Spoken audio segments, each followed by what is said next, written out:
didn't choose this life. I was born to live it. So was Dad, Pa, his dad, and his dad before that. Come on, ladies. You're supposed to be slowing down, you know. It's payback for all the free labour you got out of me as a kid. Ah. I learned from watching my mum and dad and how they work together. So does my sister Sally. Any trains? I don't. Feet up. I'll always remember these days. It's the happiest days of my life. Together as a family. Oh, you're so lucky I love you. Really? Yeah. Is that about right, is it? I don't know how you're going to deal with all this. Deal with what? $6 million debt? Most farmers are in this amount of debt. As farmers, we gamble with the weather every day, and it's a risk we take.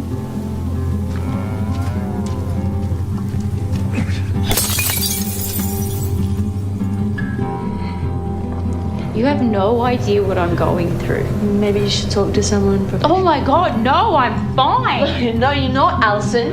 You and your dad's coward. Play a game of footy, all right? Where's heaven? What? Where's heaven? The sky, I think. Can we go there?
Hello, Ilana from the Bureau here with your national weather forecast for tomorrow, Wednesday the 1st of July. Tomorrow we're going to be watching the second of 3 significant cold fronts move through southern parts of the country. This system will move through South Australia and into eastern states during the afternoon. With this system, we are looking at the risk of some severe weather. We're going to see severe thunderstorms. We have some moderate to locally heavy falls, which will lead to both flash and riverine flood risk. And we also have damaging winds developing about our alpine areas. With this, we have issued a separate severe weather update video, which you can check out for some more details. Elsewhere in the country, we have this low pressure system to our south, extending a cold front which will skirt the southernmost parts of Western Australia, bringing some shower activity to that region. Let's now take a look at each state, and we'll start in Queensland. Now, through the east of Queensland, we're really just looking at some light and more isolated shower activity about the coast, tending a little bit more scattered as it often does about the north tropical coast. Moving a little bit further inland through to the eastern parts of the Gulf and the central interior, it will be dry and sunny. But it's further west where we're looking at this wet and stormy weather coming in. That will be south of about Longreach and west of about Roma. For Brisbane, though, tomorrow it will be 23 degrees and a dry and mostly sunny day.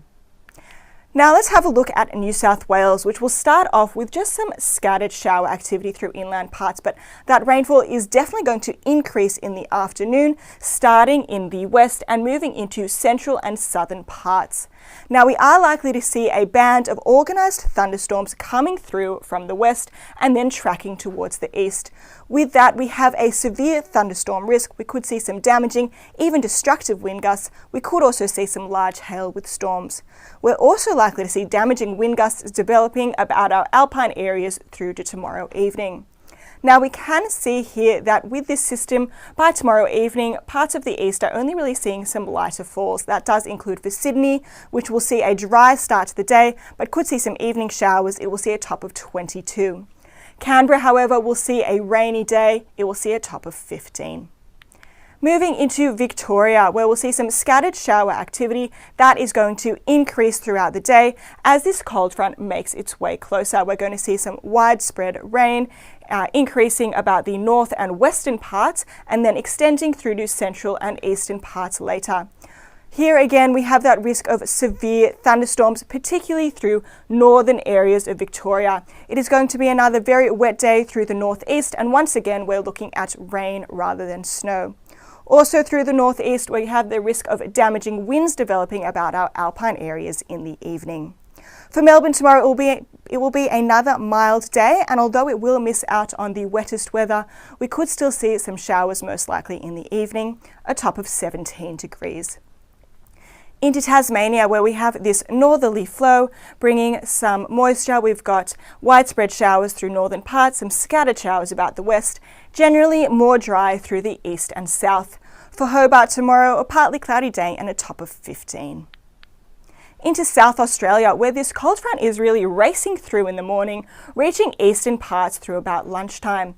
Now it's with this system that we're going to see the development of this band of thunderstorms before it moves out east into New South Wales. Behind that, we will still see some more shower activity, mainly about our southern coastal regions. For Adelaide, it will be a showery day, particularly in the morning, where we may see a thunderstorm. It will see a top of 16. For Western Australia, in this cooler and westerly flow, we have shower activity along the southwest coast. We will see this next cold front start to skirt in the southern parts of the state later in the day, bringing some more shower activity. For Perth tomorrow, it will be 19 degrees and showery. For the Northern Territory, we have plenty of moisture around, particularly for this time of year. That means we're seeing a bit of an increase in humidity as well as the risk of some showers through the top end and extending through to central and eastern districts. That does include the chance of a shower for Darwin, which will see a top of 30 degrees. That's all for our national weather forecast. If you'd like some more information, please visit us via the Bureau's website, app or social media. Thanks for watching. Have a great day.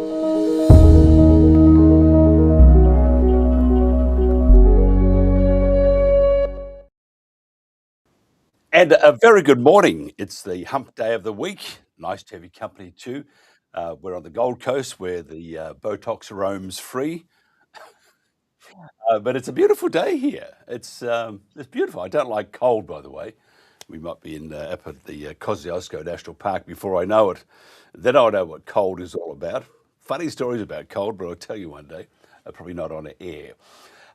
Before we get into our first guest, Aussie farms could be retired to meet a $250 million government land buyback quota. Hello. Now, the federal government has launched its controversial plan to buy 100 million acres of private property to lock up almost a third of the nation's land within 4 years.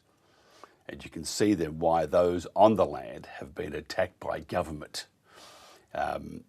With the renewable or the unrenewables project, the intrusion on your human rights, And now we find that the federal government, and it just didn't happen overnight, so they've been planning this. The federal government wants to buy back a third of Australia, which means then that our farming communities will most likely be decimated. Under the new laws, they have compulsory acquisition. They've just passed in various states. Ashley's listening. Sounds very much like communist China here, but they can come in and take what they like, and you cannot do a thing about it. Or can you? You can, and you need to. Now, fuel prices will likely, more good news, will likely increase on Wednesday in line with a halving of the fuel excise cut. It's great, so up it goes. Livestock prices also have hit levels few producers have ever seen, with a veteran agent of more than 5 decades saying he cannot recall a season like this one. And you can see how good a season they're having.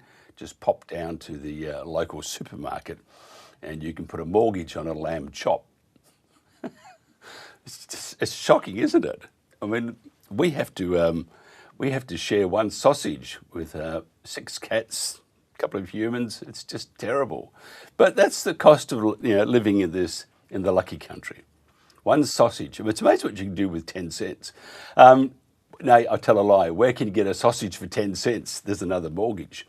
Another Victorian, by the way, this is just for those that follow Australian rules football, which Ashley wouldn't. It's a pretty weird game. We run it very quickly and wear tight shorts. Oh, hello, the eyebrows are probably raising at this stage. But another Victorian AFL club has entered the race to sign Lachie Neale from Brisbane. Lachie Neale is one of those magnificent players. It's been reported my club, St Kilda, is in the mix for Lachie Neale.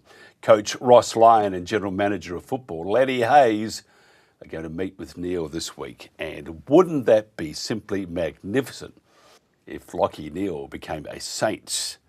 Then perhaps we, providing he doesn't get injured. That's what happens. We spend all this money and our players get injured. It's great. We take defeat, just like true champions. Coming up next, Ashley Avis.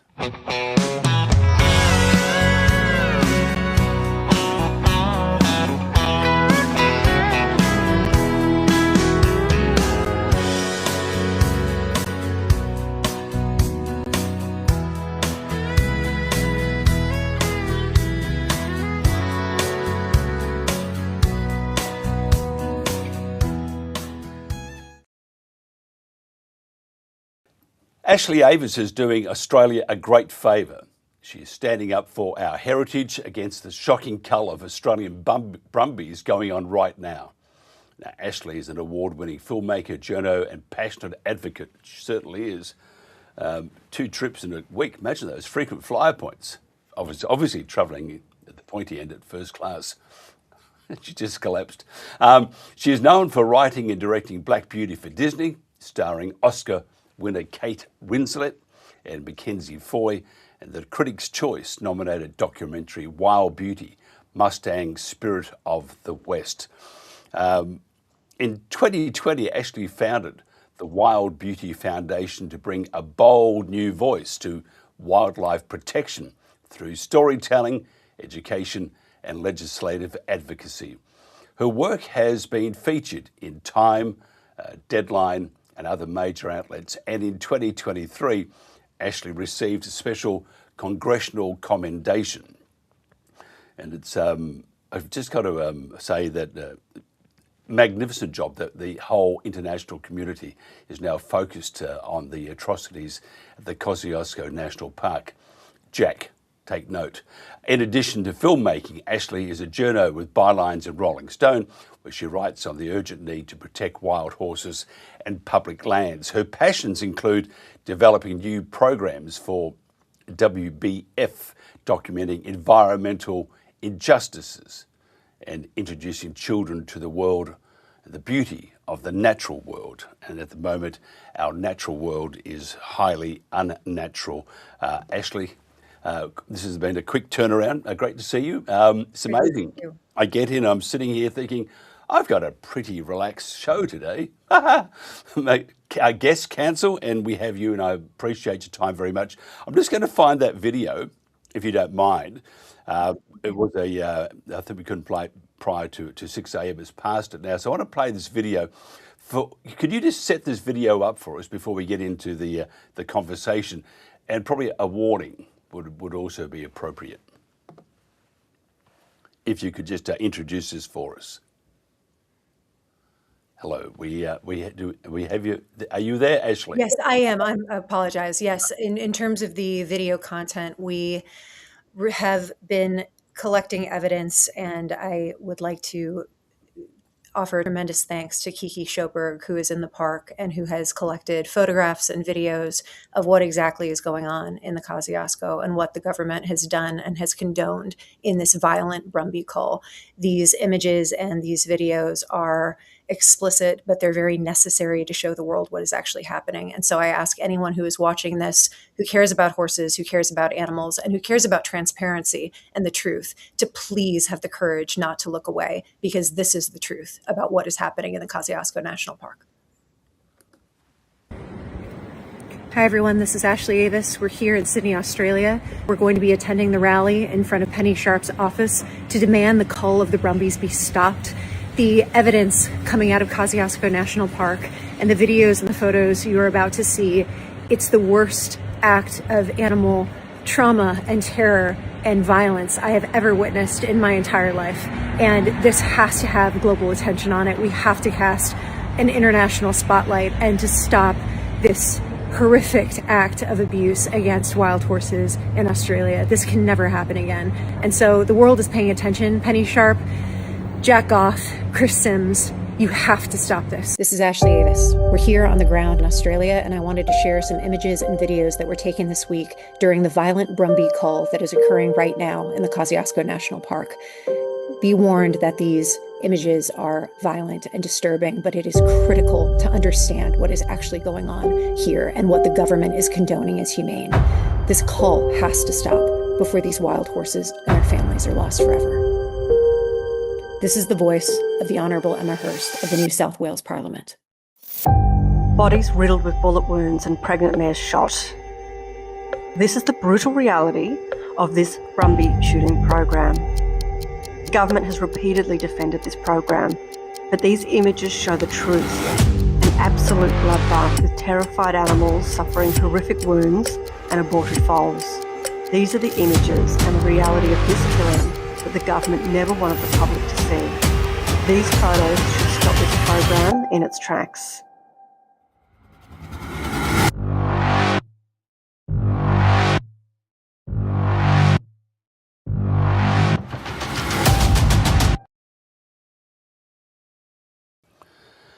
I have to say, I had to turn away. I saw it before and I can't watch it again. But sometimes, actually most times, when we start denying, and you hear the propaganda from Fres orgs or governments saying that this is not happening, sometimes you just have to show the evidence, don't you? You do, and I appreciate sincerely, Mike, you and the Country Telegraph being so bold as to actually show that to the world and to show what is happening. And like I said, it is very difficult to see. It's violent, it's egregious, but that's the truth. And we, as an organization, as the Wild Beauty Foundation, we always want to combine journalism with elegance and power. We've never put out anything like that before. But as I started receiving those videos and that photographic evidence, it was very clear that it was necessary to debunk the mistruth, the misinformation, and the lies that are coming out, that this is a humane operation. There's nothing humane about what we all just saw.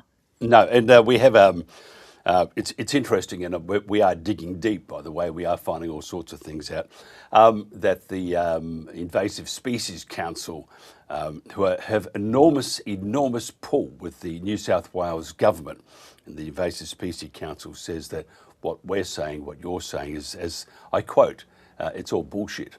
And I would probably reply that, Jack, what you're saying is all horseshit. Mm-hmm. And it is a very, very sad thing that is happening, but it just shows you, doesn't it, that if government want to do something and the people that back those decisions, propaganda actually works. But it needs to work, though. You have to have a lot of the media in your back pocket to also document the necessary culling, and which is not necessary at all. How do we get through? This video is a great start, and we're doing our bit if we even a little bit, but and there are plenty of things circulating. The majority of Australians, I don't know about overseas, but the majority of Australians still don't know about the Cull. Propaganda there is working pretty well, isn't it? It is. And like we talked about the last time we spoke, Mike, it's the same thing in the United States. Our government does a very good job of misinformation and propaganda, saying horses are feral, saying they're pests.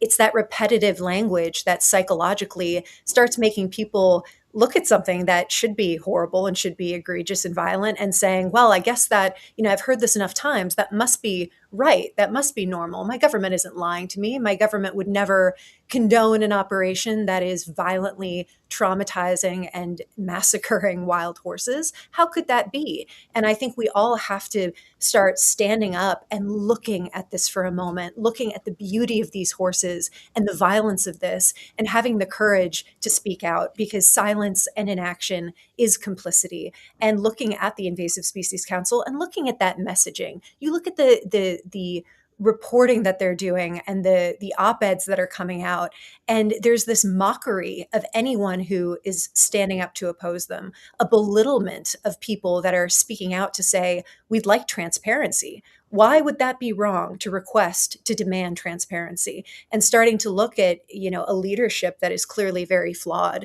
and is not in this camp of sanity, of compassion, of respect to wild creatures.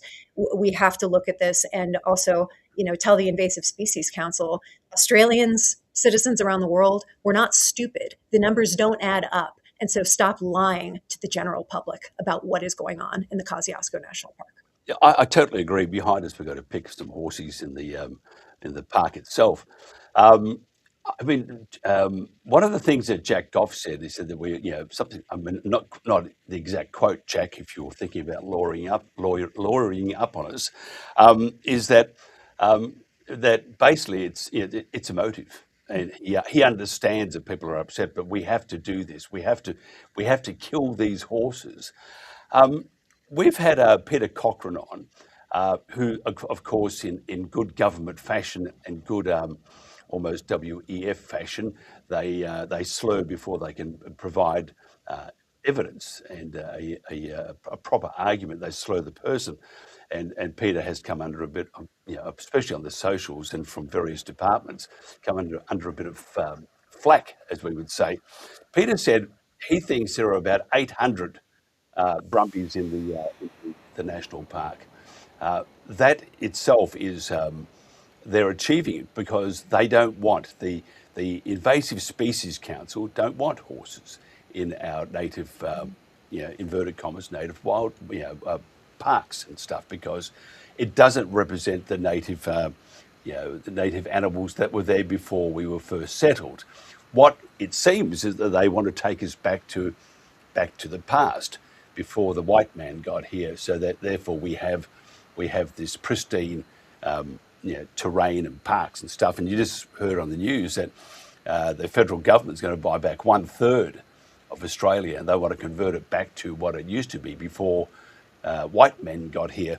That itself, to me, that one represents what a communist country would do. It should not stand in other Western countries. But if you look at what's happening around the world, we see this intrusion, especially those with a great swing into the left. And there's nothing wrong with looking after the planet, but you also have to do it sensibly. And you have to ensure that you maintain respect, don't you, for your fellow humans. Looking at the Cull and looking at what's happened in Victoria, which I don't know if you're up to speed with that, the Cull has been very effective in annihilating a fellow Australian, and that's what these horses are. That's beautifully put. And having seen this over the decade that I've been fighting for the Mustangs in the United States, you watch the government attempt to create fact out of repetition, to put out mistruths and to convince the public that there are X amount of wild horses when in fact there are so much fewer. And from speaking to the locals and interviewing a number of experts down on the ground near and around Kosciuszko, and speaking to people like Peter Cochran, who maintain, as you said, there are not thousands of those horses in the park. And these are the locals that have that intimate knowledge, that are also speaking out to demand transparency on the numbers, but also have ridden through there and have seen how few horses can actually be found. And so we need to listen to that local knowledge. We need to invite those locals to the table to speak out against this. And I do think, just like with our government, they'll claim these massive numbers and then they'll use them to drive the numbers down or zero out, in some instances, herds in the Western US. And I think that's exactly what's happening here. They're claiming these inflated numbers so that they can go in and they can slaughter thousands of horses. If there are indeed thousands, if there are only 800 in the park, are they going after all 800? Possibly. And I think you're right. I think what they're doing is what they did in the Bogan, not Bogan because that's not a nice word, the Bogan High Plains in Victoria. And there are no horses. They've wiped them out. And some of those were just, I have to tell you, they were unique to that part of the world. So we have then we have the Cull in the Kosciuszko National Park. And, the horse is not the only one in the sites of these so-called people. But they would like to reciprocate, and I've read all their articles, read all their stories, read all they're putting out, sent all the press releases. They would like to eradicate the horse because it's not a natural part of the environment. And to prove that, what they're doing in the propaganda bit, I went through a video yesterday of a thing on our ABC. Which had a thing on Four Corners. It's a 1 hour expose on things that are happening in our society, and that was it. I went through all the people that were against the horses. Great photography. Zoom in on a little bit, or just and expand it a little bit. Don't show the rest of it, and show you what trampling is doing to the terrain. So they they extrapolate, make that look like it's the whole park. And then they have these people on. And they were all related in some way. In many cases, they are very close with the Invasive Species Council. So they slant it. And what they do is they show you the emotive side, people sitting around having a cup of tea, talking about terrible things. Oh, I love. And then they show you the science.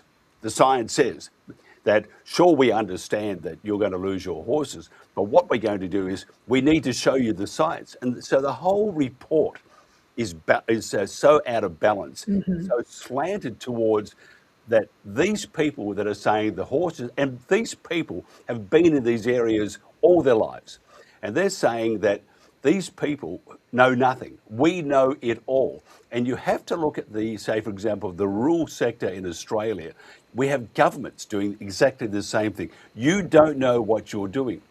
But to make things worse with the horses and the rural area and whatever, it's leading to the pointy end.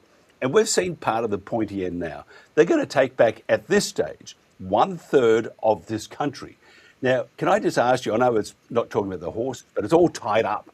Have you ever heard of a government saying, we're going to take back 1/3 of this country, including farmland and other areas, and we're going to buy it back? But they have a little in brackets that says, you have no choice. Have you ever heard of that, except maybe in China? I've never heard of such a thing. The closest thing that is happening in our country, obviously, a lot of turmoil. I'll put it gently there, but our government making an attempt to sell off national parks and public lands. It's any citizen witnessing that should be terrified that the government would enact that kind of control. And we're living in a world that seems to have lost its way. It's quite frightening. But what gives me hope really is seeing that once something catches fire, once the truth catches fire, and people get justifiably angry over being misled, those collective voices can make a difference. And that's what I sincerely hope for our Mustangs, for our wild places in the United States, and under the same sky here, looking at your extraordinary wildlife and these brumbies that are such an icon of your heritage. And it's an important thing too. I've been talking to some of my mentors in the States about the parallels here.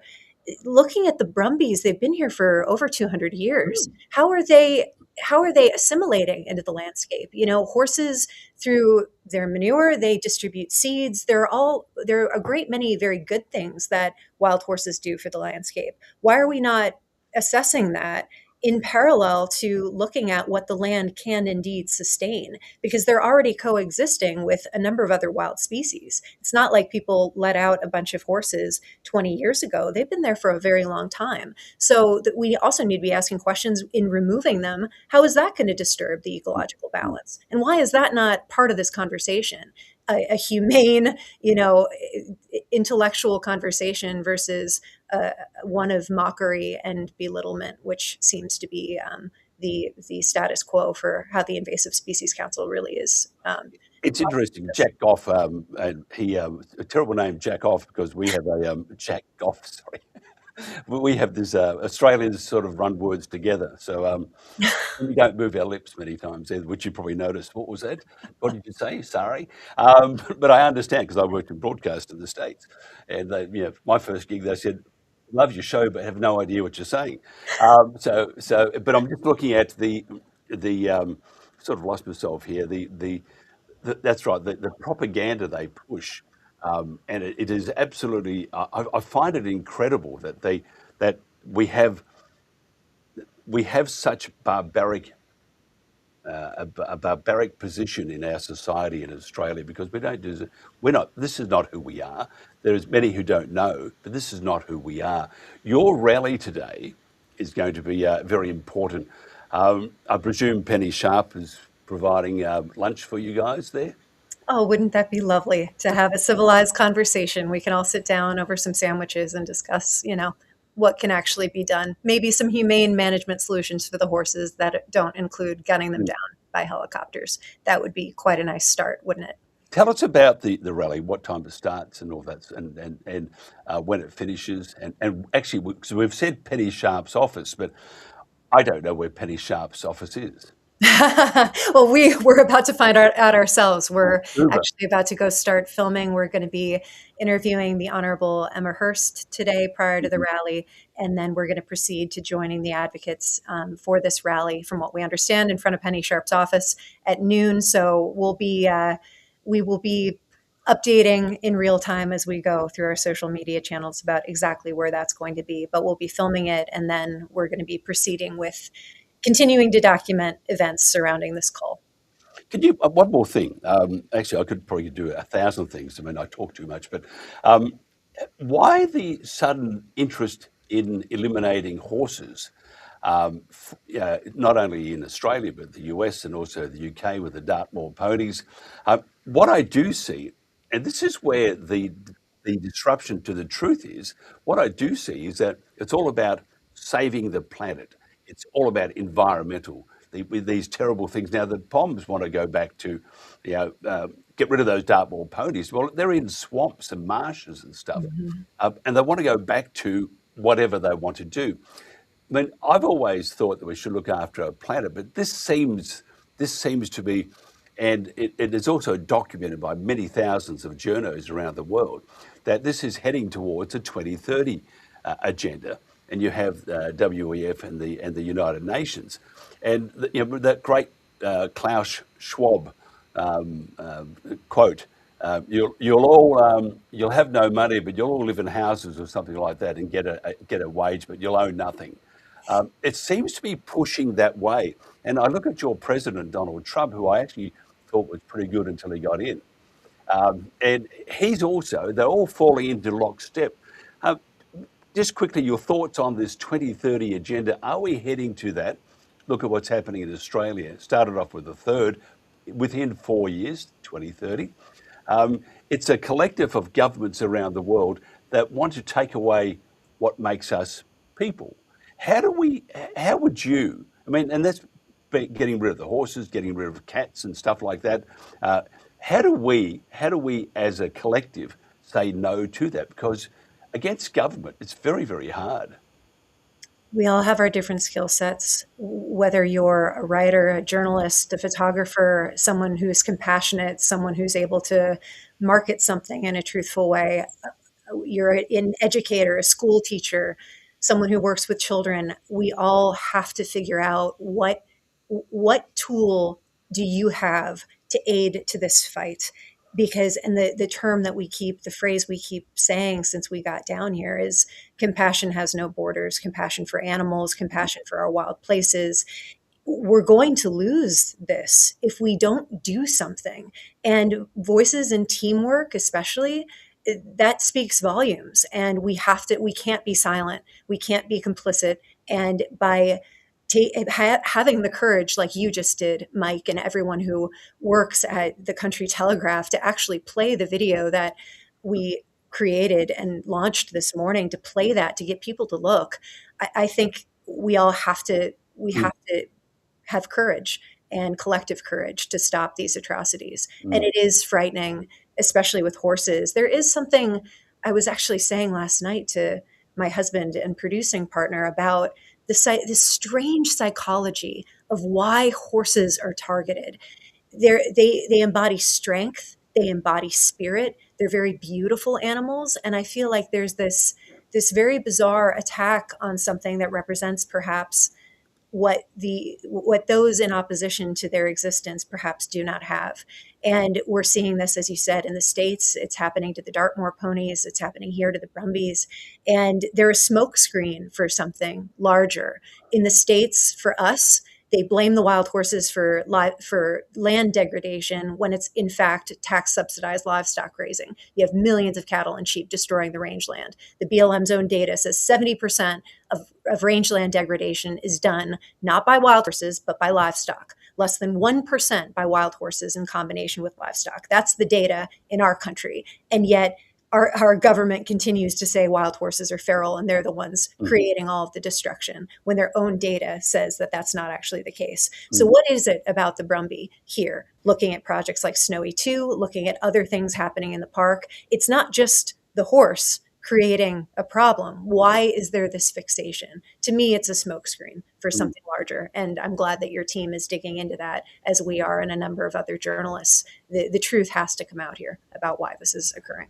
It does, and this is we just want to talk about nice things, but I'm finding that the farm sector, the rural area, and the outback, and just regional parts of Australia, they're under attack, and it's like, wow, we walked away from, because we did a program had 140 million at least views in the last 12 months, and 20 million downloads and stuff, and big staff, 75 people, and I thought, maybe just sit back a bit and chill out. I was wrong. And I haven't had a scotch for, I think, about a month, which has been terrible. I mean, I've just been so calm and collected. Ashley, if somebody wants to find out more about what you do and just to follow you, how do they do that? Thank you so much. You can follow me at Ashley Avis or through the Wild Beauty Foundation as we continue to put together content and more information to give people the tools of the truth about what is going on, so that they can stand together, stand with us, raise their voices to stop this violent Brumby cull and hopefully preserve these creatures before they're lost forever. So thank you, Mike, for having me again and for your courage. Always a pleasure, and hopefully we'll see you before you hop on that plane and fly back again. I would love that. You must have permanent jet lag, aren't you? A little bit. Where am I? All right, thank you so much. Thank you so much, Mike. This is the Country Telegraph. I'm going to play this clip one more time. It's truthful. It has got some graphic images, but I think we need to see it. The rally today outside Penny Sharp's office. Hello, Penny. We're here to have a chat with you. Is at midday. This is Ashley Avis. We're here on the ground in Australia, and I wanted to share some images and videos that were taken this week during the violent Brumby cull that is occurring right now in the Kosciuszko National Park. Be warned that these images are violent and disturbing, but it is critical to understand what is actually going on here and what the government is condoning as humane. This cull has to stop before these wild horses and their families are lost forever. This is the voice of the Honourable Emma Hurst of the New South Wales Parliament. Bodies riddled with bullet wounds and pregnant mares shot. This is the brutal reality of this Brumby shooting program. The government has repeatedly defended this program, but these images show the truth. An absolute bloodbath with terrified animals suffering horrific wounds and aborted foals. These are the images and the reality of this killing that the government never wanted the public to see. These photos should stop this program in its tracks.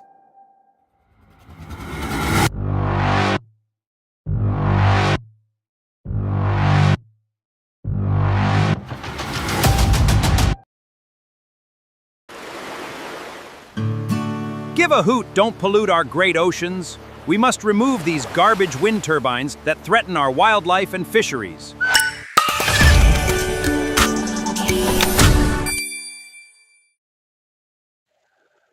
And welcome back to the Country Telegraph. Thank you very much to Ashley Avis. That was done very quickly. And thanks to Jen too for organising that. Absolutely brilliant. And we need to do our bit for this country. Dr. Peter Ridd has done his bit for this country and continues to tell the truth. Peter Ridd is chairman of the board and scientific advisor of the Australian Environment Foundation. Now, the Australian Environment Foundation, the AEF, it's a non-profit, membership-based organisation. It seeks to protect the environment while preserving the rule of law, property rights, and the freedom of the individual. The foundation takes an evidence-based, solution-focused approach to environmental issues. I think that's about the end of it. Dr. Peter Ridd is a great friend of our program, other iterations, and including this one. Peter, thank you for joining us. Thanks very much. We're a bright, chirpy program this morning, but I think there are issues that we need to talk about, whether people agree or not. They are issues that concern and impact us in Australia, such as, Peter, before we get into other things, what's your thoughts on the government within 4 years, 2030, here we come, buying back 1/3 of Australia? Included in that will be farms. I think it's extremely worrying because, this idea that we're going to lock them up into national parks, and so many of Australia's national parks are very, very poorly managed, far worse than they are when they're under livestock or various other things. The problems with fire management just disappears. There's this notion nowadays that you can't ever burn these things, so you get catastrophic fires. An example are those alpine forests that you've just been talking about, where in actual fact that probably the biggest environmental problem there is the problematic fire management.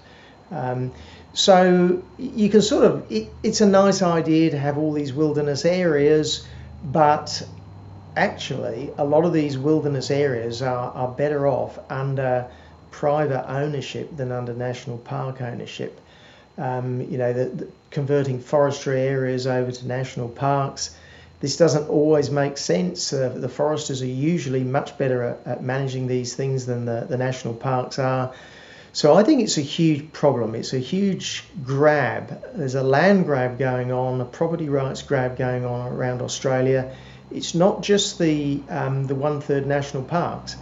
This EPBC legislation, which you may have heard about, where essentially it's a land grab of almost every farm in the whole of Australia, where there'll ultimately be a bureaucrat telling the farmers what they can do and more importantly what they can't do with their farms. So it's just one of many, many things that's going on, which is an assault on agriculture, it's assault on farmers, it's assault on people living in the bush. There are so many facets of this sort of war that's going on against the bush. Yeah, I want to read you this. Australia's overarching nature goal for 2030 is the 30 by 30 target. Here we go, which commits the nation to effectively protecting and conserving at least 30% of its landmass and 30% of its marine areas by the end of the decade. This target is a core pillar of Australia's strategy for nature 2024 to 2030, which integrates international goals after the Kunming Montreal Global Biodiversity Framework into domestic policy. It does show you when government wants to sneak something through and not create the awareness of it, because we've covered many things, and we knew the 2030 agenda was fast approaching. The pointy end was getting here. That's why all the censorship and stuff around the world is coming together. If Australians, and this is, what Aussies, how they think, you're in town for. I mean, you can't get any more Aussie than that. If they knew that this was part of the plan, and it was never really disclosed, it was always sort of not talked about or hidden, as they would say, what do you think the reaction now would be? And they will find out soon. What do you think the reaction will be towards the thought of taking 30% of the water and surrounding water, such as Great Barrier Reef, which you're familiar with, and the land, which will incur buyback? And they can do it because there are many laws now in place which have been pushed through in the last 12 months. They can take your land and you cannot do anything about it. What do you think the approach will be and the thoughts will be in the average Australian, especially in the bush? Well, in the bush, people are obviously very upset, but in the city where, 80 or 90% of the votes, they just simply don't know what's going on. And the transfer to national parks, as I said before, is not the biggest way that land is grabbed.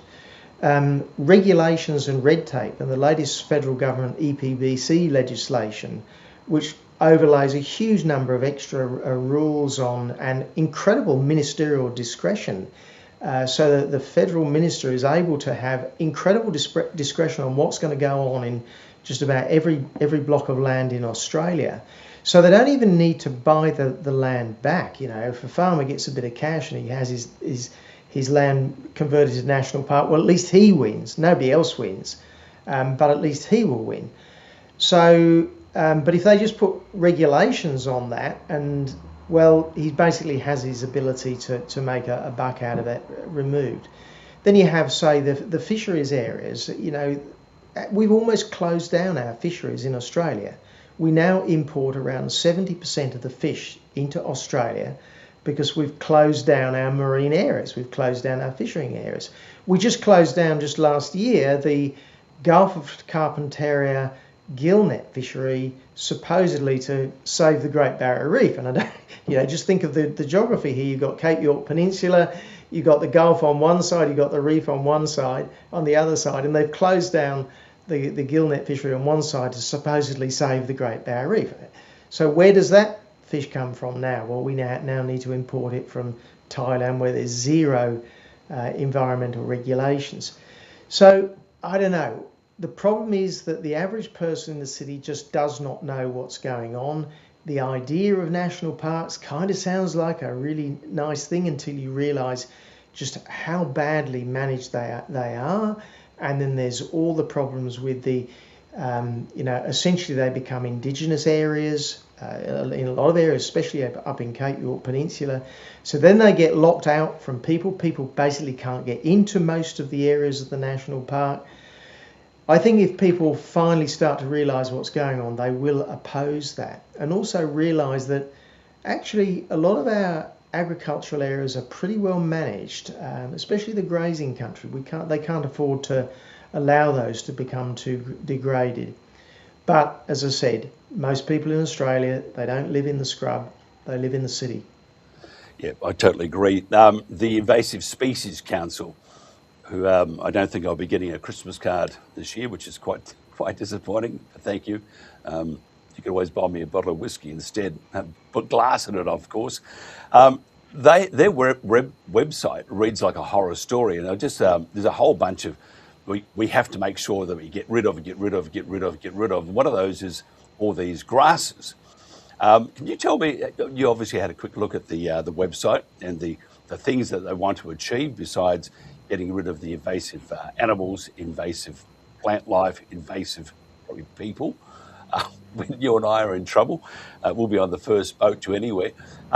What's your thoughts on? Because we're going to do some panels, which we used to do, which you're familiar with and it's going to be called Forum, of course. We're going to do these panels, and we're going to look at each of the issues. We're going to invite one of their members to come on, and I do hope they do, because we're not going to set them up, but they probably won't.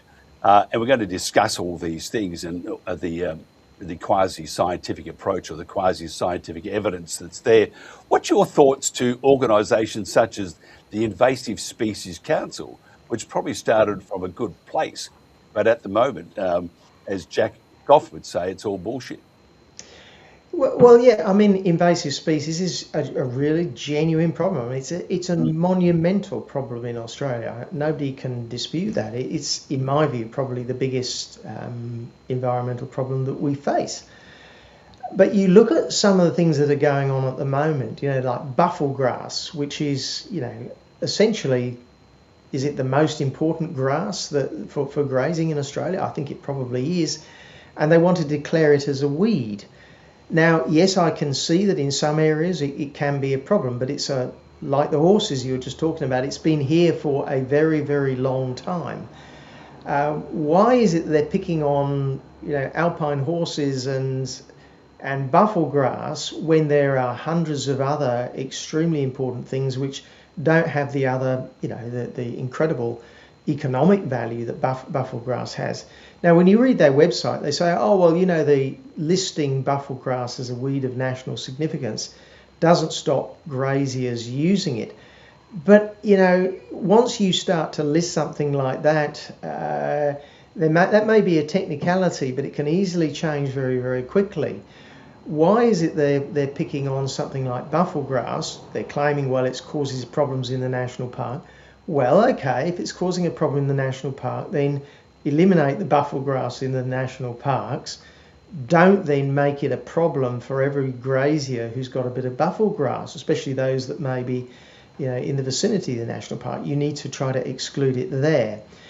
And, it's not like you're going to be able to completely eliminate buffel grass. It's like the cane toads.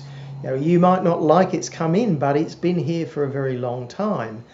So all they're going to do here is make a problem for the agricultural industry and have essentially zero impact on what they're supposedly trying to do, which is to stop invasive species.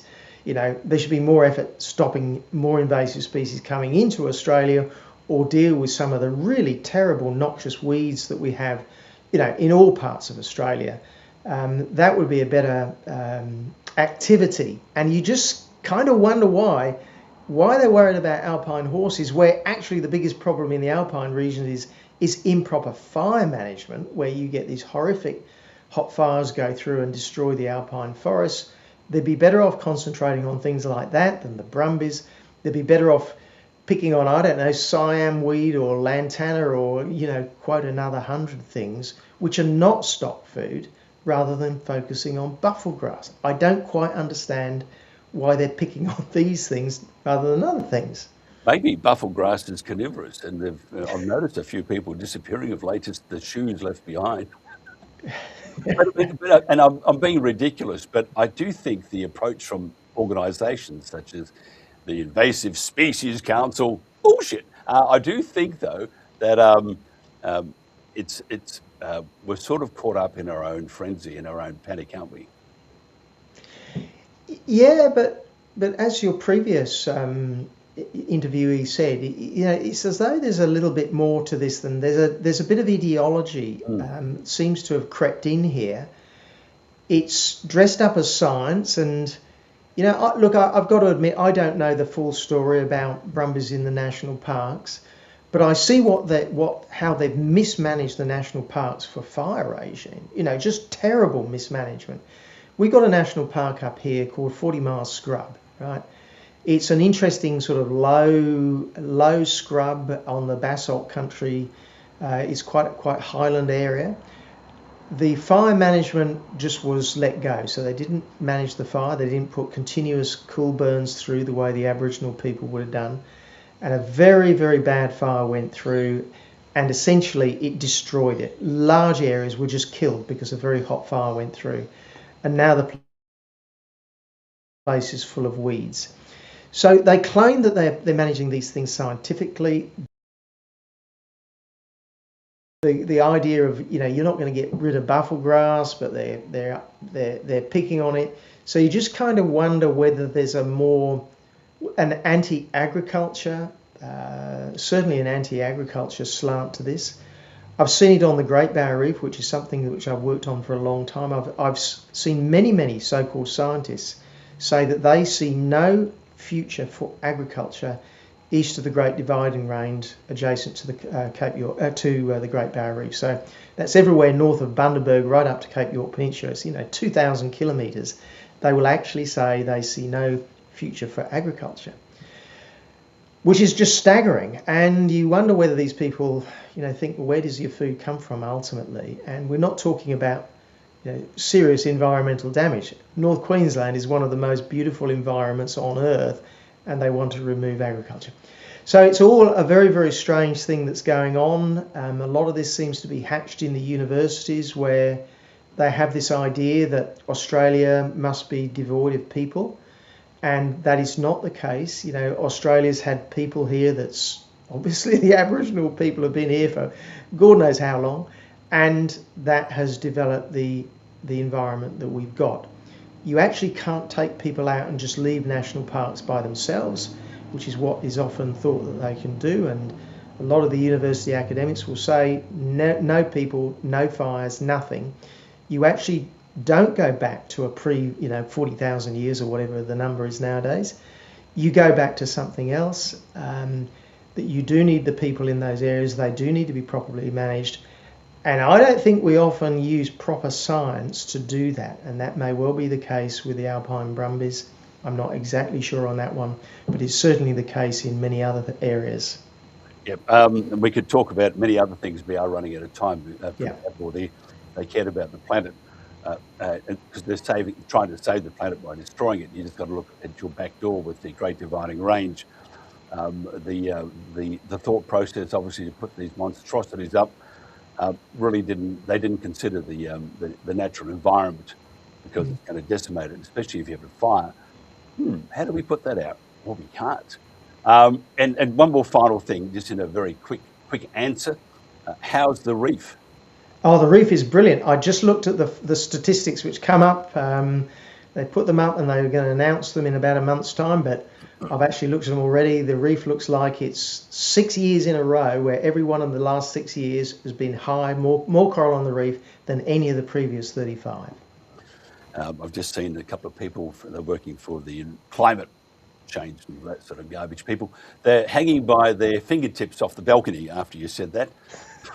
But anyway, good luck. Hope they don't hurt themselves when they fall off. Peter Reid, I'm a terrible person. Peter, if somebody wants to find out more about you and your organisation, how do we do that? Just Google Australian Environment Foundation or go to my Reef Rebels YouTube channel. Good on you. You are a rebel too. We love it. Peter Reid, thank you so much. This is the Country Telegraph.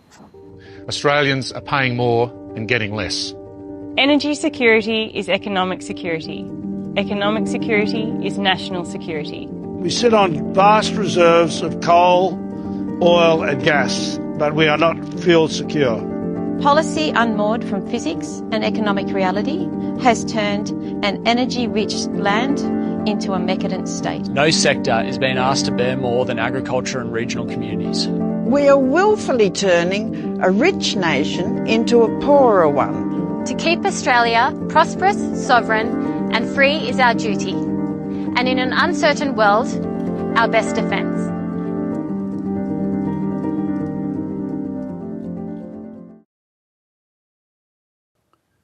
And welcome back to the Country Telegraph. Chirpy program this morning, at least we smiled. But it's terrible. We're going through some terrible changes, and the idea of buying back 1/3 of the land in Australia, which impacts the rural community just to no end, and we need to do more. Speaking of that, Aussie farmers could be retired to meet a $250 million government land buyback quota. The federal government has launched, by the way, 250 million is not enough. There must be billion. You can't get that much for $250 million. So anyway, good start though. Now the federal government has launched its controversial plan to buy 100 million acres of private property. That's private property to lock up almost a third of the nation's land within 4 years. So if you think that the rural community, farms and stuff have been under attack by government, you are dead right. And if you're looking at the timeline, we now have a timeline, 4 years. Now what will change? I wonder what will change in Victoria, for example, if they get a different government. Many of us think that the policies will continue, just different faces. We'll soon find out. Maybe. That's if we have a different government. Same in New South Wales. Chris Minns, you've been a miserable failure and an absolute liar. And you've created hysteria within your state's good citizens. The hysteria and the chaos is just exactly what this is what's happening, the chaos it's creating. But it doesn't augur well, though, for the bush. And neither does this. Fuel prices will likely increase on Wednesday in line with halving of the fuel excise cut, which means it's going to be more expensive. You think it's expensive at the moment in the supermarkets, you wait till 2 or 3 weeks' time. And it means also that the availability to deliver stock is also going to be impacted beyond all belief. Livestock prices have hit levels a few producers have ever seen, with a veteran agent of more than 5 decades, that's 50 years, saying he cannot recall a season like this one. And just go into your supermarket, you'll see why. It's so expensive. Everything's just gone up. And that's because of the fuel. Now, if we have this continuing conflict in the Middle East with Iran and others, the Strait of Hormuz won't be open, and therefore we have a restricted supply of fuel and fertiliser and other goods too. So you're going to see massive increases in prices, and you'll see the country could almost wind down. Yet we're going to spend all this money on buying the country back, putting up those windmills and stuff like that. Now, finally, the most important news is that another Victorian AFL club has entered the race to sign Lachie Neale from Brisbane. Now, it's been reported that the greatest club on the planet, best side ever, never to win a game, St Kilda, is in the mix for Lachie Neale. And coach Ross Lyon and general manager of football Lenny Hayes will meet Neale this week. Now, wouldn't that be great? Because we bought so many players last year and they all got injured. Something didn't really work. Okay, if you want to find out more what's happening throughout Australia and St Kilda, by the way, the Mighty Saints, just go to our Facebook page, go to our, X, go to YouTube, and Rumble. And interesting, we are starting to be censored. Why would that be? We're talking about farming. Hello, Ilana from the Bureau here with your national weather forecast for tomorrow, Wednesday the 1st of July. Tomorrow we're going to be watching the second of 3 significant cold fronts move through southern parts of the country. This system will move through South Australia and into eastern states during the afternoon. With this system, we are looking at the risk of some severe weather. We're going to see severe thunderstorms. We have some moderate to locally heavy falls, which will lead to both flash and riverine flood risk. And we also have damaging winds developing about our alpine areas. With this, we have issued a separate severe weather update video, which you can check out for some more details. Elsewhere in the country, we have this low pressure system to our south, extending a cold front which will skirt the southernmost parts of Western Australia, bringing some shower activity to that region. Let's now take a look at each state, and we'll start in Queensland. Now, through the east of Queensland, we're really just looking at some light and more isolated shower activity about the coast, tending a little bit more scattered as it often does about the north tropical coast. Moving a little bit further inland through to the eastern parts of the Gulf and the central interior, it will be dry and sunny. But it's further west where we're looking at this wet and stormy weather coming in. That will be south of about Longreach and west of about Roma. For Brisbane, though, tomorrow it will be 23 degrees and a dry and mostly sunny day. Now let's have a look at New South Wales, which will start off with just some scattered shower activity through inland parts, but that rainfall is definitely going to increase in the afternoon, starting in the west and moving into central and southern parts. Now we are likely to see a band of organised thunderstorms coming through from the west and then tracking towards the east. With that, we have a severe thunderstorm risk. We could see some damaging, even destructive wind gusts. We could also see some large hail with storms. We're also likely to see damaging wind gusts developing about our alpine areas through to tomorrow evening. Now we can see here that with this system, by tomorrow evening, parts of the east are only really seeing some lighter falls. That does include for Sydney, which will see a dry start to the day, but could see some evening showers. It will see a top of 22. Canberra, however, will see a rainy day. It will see a top of 15. Moving into Victoria, where we'll see some scattered shower activity that is going to increase throughout the day as this cold front makes its way closer. We're going to see some widespread rain, increasing about the north and western parts and then extending through to central and eastern parts later.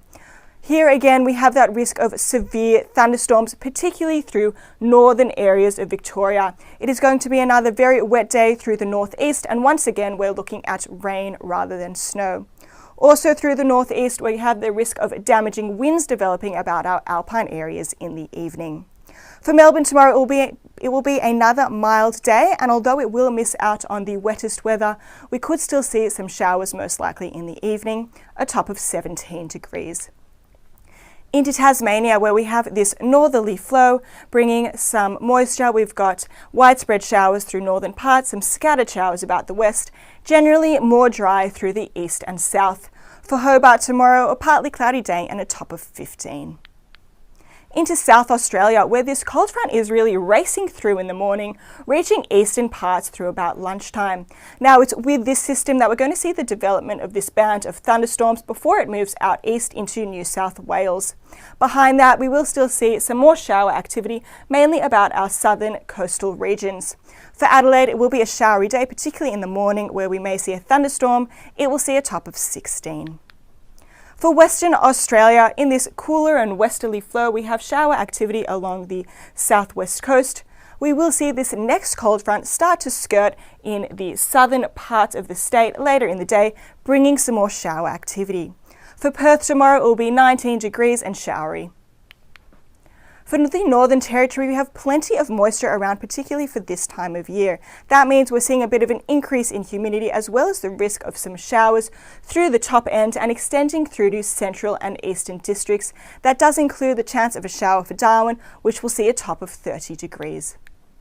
That's all for our national weather forecast. If you'd like some more information, please visit us via the Bureau's website, app or social media. Thanks for watching. Have a great day.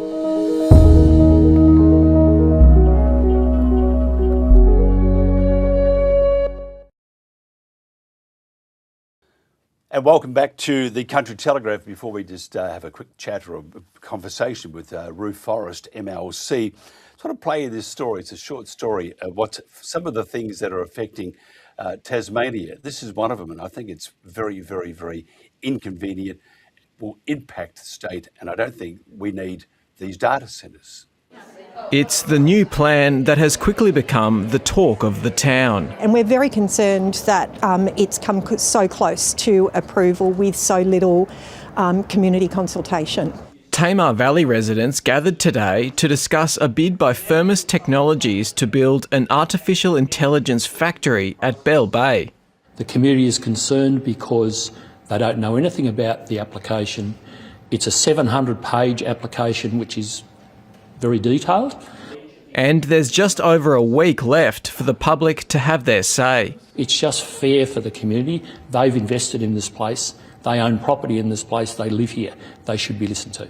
While people here are concerned the Firmus proposals are being rushed through, the Greens are calling for a parliamentary inquiry into a range of issues related to the data centres. Its appetite for energy, its appetite for water, its appetite for land, and indeed some of the implications from a community perspective are profound. They also want to know how the government would regulate them. The rules, the regulations and the laws have not caught up to be able to properly regulate this industry. Firmus also has data centres planned for Wesley Vale in the northwest and at St Leonard's near Launceston. The three sites together would require 400 megawatts of power, about 1/5 of the state's total current usage.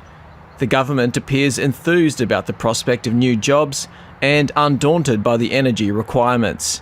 It does require a lot of energy. Tasmania has a natural advantage in that space. It doesn't require a lot of water, as I understand. A rapidly growing industry that could become Tasmania's biggest power user. So there you are. perhaps they should consult with the good folk of the areas that they're going to impact, in fact, the whole state, because they haven't also mentioned that the problem with the data centres is they need good, clean water. Okay, plenty of good, clean water in Tassie, but you can't put it back into the environment because the water is poisoned. So what do you do with it? I see if they're on the Tamar River, well, just pump it back into the Tamar, make the grapes taste a bit different, glow at night, that sort of stuff. You can't do it. So where do they put the water? And the energy is another problem too. So maybe that big thing, the Mariners link between, I think, Tassie and the mainland, maybe what they're doing is they're running an extension lead to Victoria, plugging it in and providing some power for Tasmania. Ruth Forrest, MLC, was elected to the Tasmania Legislative Council in 2005 for the seat of Murchison. She is the first woman to hold this seat and is Deputy President and Chair of Committees. Ruth Forrest is a vocal advocate for North West Tasmania and regularly visits all parts of her large electorate. Ruth, thank you for joining us. Thank you, Mike. It's a pleasure to be here. What's happening to your state? Well, there's a lot going on at the moment, Mike, I think. And as you rightly stated, there is there's been approval to build a new interconnector, or large extension cord, as you called it. And that is to connect the national electricity or energy market, which includes all the eastern seaboard to Tasmania, by a second cable. We've got one cable now, Basslink. This will build a second one. Basslink has a life left, but not a long life. And so part of this is as a security measure, I believe, but it was being sold to Tasmanians as part of the battery of the nation. We're going to save the mainland during the energy transition that needs to occur. And this is going to be our way of making lots of money for our energy generator, Hydro Tasmania here. But when that whole estate business plan was put in place, or actually worked on by the government, it did not factor in data centres. Now, this is all new. They've come from the members of the public's position really. They've come from nowhere. And suddenly here we are being faced with 3 large data centres with an enormous energy requirement that wasn't factored into the business case that was for Mariners Link. And we really don't know how much water, what happens with the water, as you rightly said, afterwards. We heard it's less than some data centres, but what does that mean? It means nothing. Yeah, it's interesting, isn't it? And it's the devil is in the detail. Always. Don't worry about that. And you've got some other issues too. I mean, your government seems to be wanting to move in a particular direction. I mean, money's not an issue. You got that AFL stadium, which they commit to, don't commit to, commit to. I have no idea what stage they're at. Or public like the idea, and it's not going to be a real big stadium, but it's going to still cost a lot of money. Your government at the moment, does it have a secret plan? Is it going to rob a big bank or something? How are they going to pay for it? That's a good question, Mike. But our state is in a world of financial pain at the moment. We have more debt per capita than any other jurisdiction. If you compare like with like, we are the worst in the nation of all the states. So we do have a massive challenge. And there's the arguments always made about capital expenditure is different from operating expenditure, and that's true. But if you're borrowing so much for your capital expenditure that you have limited capacity to pay the interest is money that could have gone to delivering services, but is being having to go to spend on interest repayments. So the state, Tasmania is a football state. We're a foundational AFL state. Pretty much everyone in Tassie loves their footy. We all do. I'm not a Saints supporter, Mike. My dad was. I'm a very sad and tragic Blues supporter. But we have a struggle like the St Kilda does. But that said, AFL is really important to us, but the stadium's going to cost us over $1 billion. Who knows how much? They're still in the process of going to request for tender. I chair the Public Accounts Committee, which is looking at this matter at the moment, and we're still waiting to see how the government are going to allegedly meet their price cap that they promised some members in our House during the debate to get it across the line. But we are in a world of financial pain. The Mariners Link proposal was supposed to be a bit of a saviour for us because hydro was going to make so much money. But if the data centres, now one data centre's got a power purchase agreement from our energy retailer Aurora, and that's buying energy from Hydro Tasmania. The expectation of the government, and the minister tells us, is that new load like this will bring on new renewable generation. That hasn't happened for this first 3 years.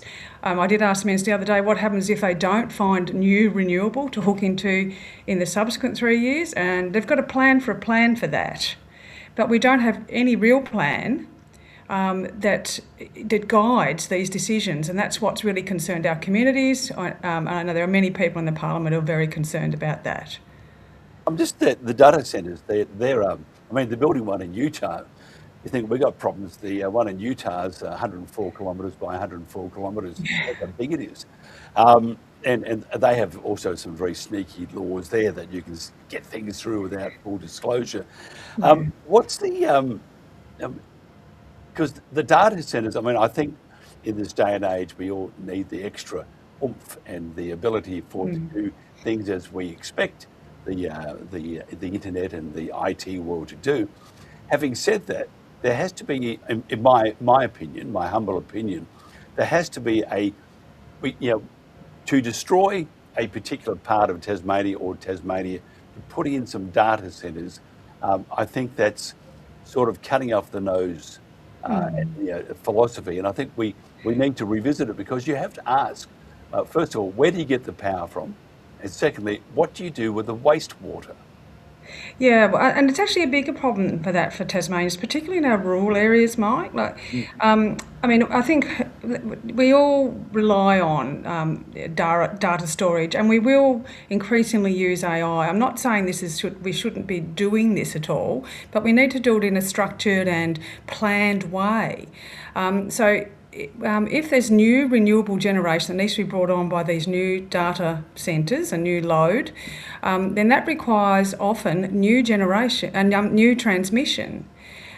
And this is one of the things that's affecting our rural properties in the northwest of Tasmania, is that the large new transmission projects that will need to be built. So that goes across rural land, where there's the whole of the northwest coast where the Mariners Link cable comes in is rural and agricultural land, and so you can't run centre pivot irrigators under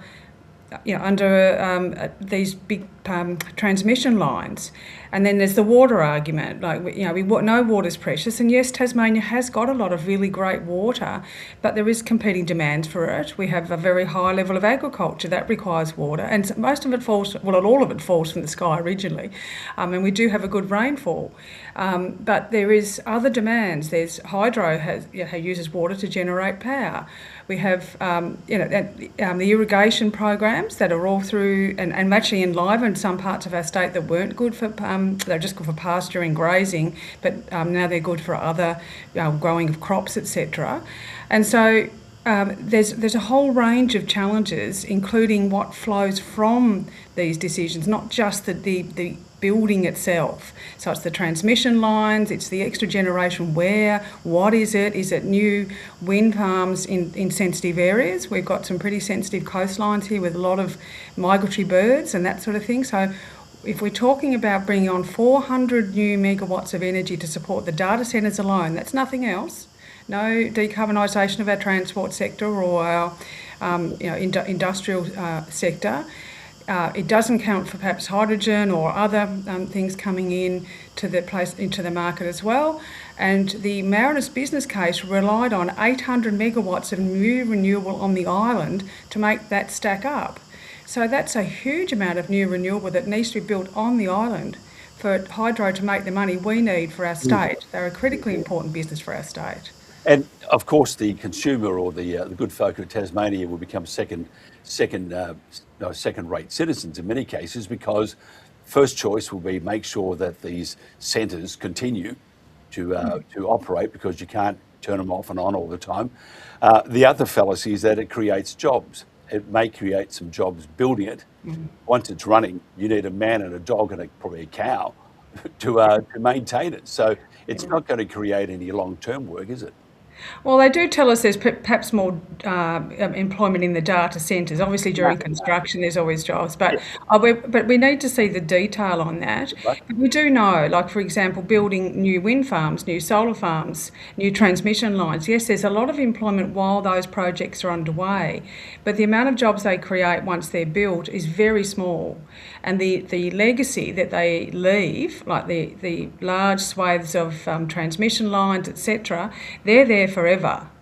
And they can limit the use of our land that sits in and around those transmission lines. So it's a much bigger picture, and we've got to look at the big picture, not just the fact that, yes, we want data centres, we want the benefits of using AI, but what does it mean? Where's the plan? And the best we've got out of the minister is there is a plan to develop a plan. That's great. I know it's fantastic, isn't it? Like, what's not to be happy about? No, it's actually terrible, isn't it? Yeah. So where do we go from here? Because these things are like, I always say, it's like a slow nuclear bomb. It goes off and it's very slow, but it does explode and it does decimate.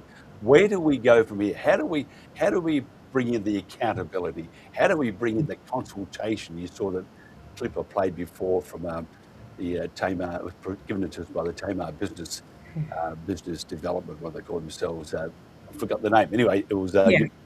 Where do we get the consultation with the communities? Where can we get the full disclosure? Because these, once you build them, it's done. That's right. Yes. Yeah, and I think you're right, Mark, that it is incremental. Like you get one, the first one's sort of been approved and is under construction before anyone actually sort of seems to know what's happening. And they've got a power purchase agreement with our own energy retailer and energy generator. And so suddenly it's all happening. It was sort of done with a lot of secrecy, or it appeared to me to be. It certainly wasn't an open and transparent process. Now, they're a private company and, they're not a government-owned entity, but they are interacting with our government-owned entities. And I know we've had some real challenges at times getting information out of certainly out of the private entities, but out of the government businesses, etc., related to these matters because it's all commercially sensitive. So it is an incremental thing. We need to be very aware of that. So what we do need is the government to actually really work with the community to look at what is it this state needs, what are we happy to accept, and how are we going to deliver that in a way that doesn't put up our power prices. And we know that with Marinus Link, power prices will go up. The claim is that will go up less than they would have done without it, if it hadn't built it. I'm still sceptical about that. Interestingly, today, Mike, Basslink becomes regulated. It operated very differently prior to that. I've written about this on my website if people are interested in it. And that will give us some indication of how Basslink will operate as a regulated link and how Hydro, our generator, will make money or not in that, acknowledging that at the moment we've got a very full dam, so they've got all the water they could possibly need at their disposal to sell into a high price market should and when it occur. But there's all of those things that are happening at once. The government need to be open and transparent, not proceed at all haste with these plans that they haven't got as such, but with these decisions to support a request from an entity to come in, build a big data centre that has big requirements on energy, big requirements on our water, and will actually lead to other impacts like additional transmission requirements and significant additional new generation on island, which people aren't necessarily opposed to, but we just want to know what it looks like and how will it be good for this state. And so that's the piece of work that's not been done. And I think the communities, and I know the Greens have been calling on it as well, calling on the government to be open up front, slow down, do all the planning, give us the reality, give us the facts we need to enable the community to feel, okay, if this is something that's right for Tasmania and it doesn't cause huge cost increases to our energy or other impacts, then okay, but we don't have any of that information, Mike, to make those decisions. It's in the detail. We'll post it.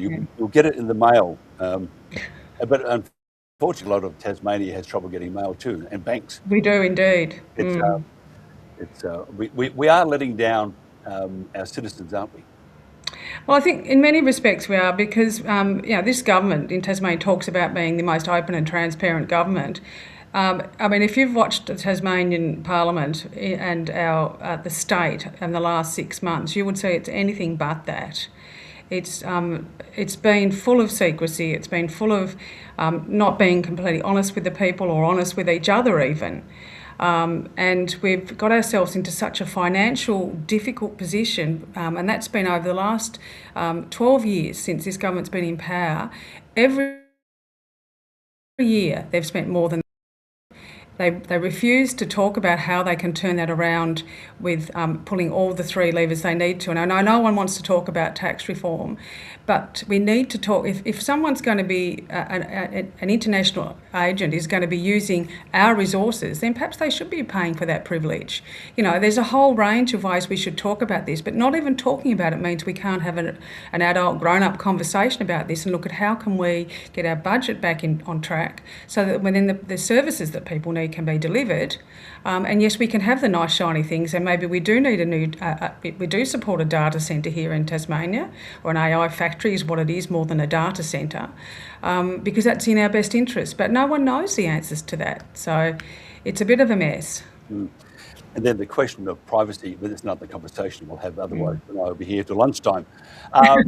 Privacy, I mean, where does our data go from there? And they always say, oh, it'll be safe and secure. Well, we've seen that a few times, and it's not safe and secure. So all these questions, but I have to say, I had a call from the North Melbourne Football Club. Oh, did you? That's nice. They said that, thank God you found our only supporter. And they said, oh no, there's a few of us. Yeah. And because and the St Kilda Football Club says, quick, we need another one. We need another poor sucker, because all of our supporters standing on the edge of a balcony right now thinking, should I jump or watch the next game? Oh, well, one of my daughter and one of my grandsons follows the Saints. Yeah, none of my children or my grandchildren follow the Roos, so I'm not doing very well in that regard. I know, but you've won more games than my club have, and I'm not very happy with that too, by the way. Anyway, I hope your team wins on the weekend. The Tassie Devils, I think your new side will be called. I think is going to happen. I think you'll have Buckley as the coach there, and I think you'll still all the good players. I hope so. I thought you're a great person. I don't know if we're going to get Lockie Neal though. We probably can't afford him. Well, he's he was going to go, wasn't he? He was going to go back to WA, then South Australia, then Collingwood put their hand up, and a few other clubs, and now St Kilda.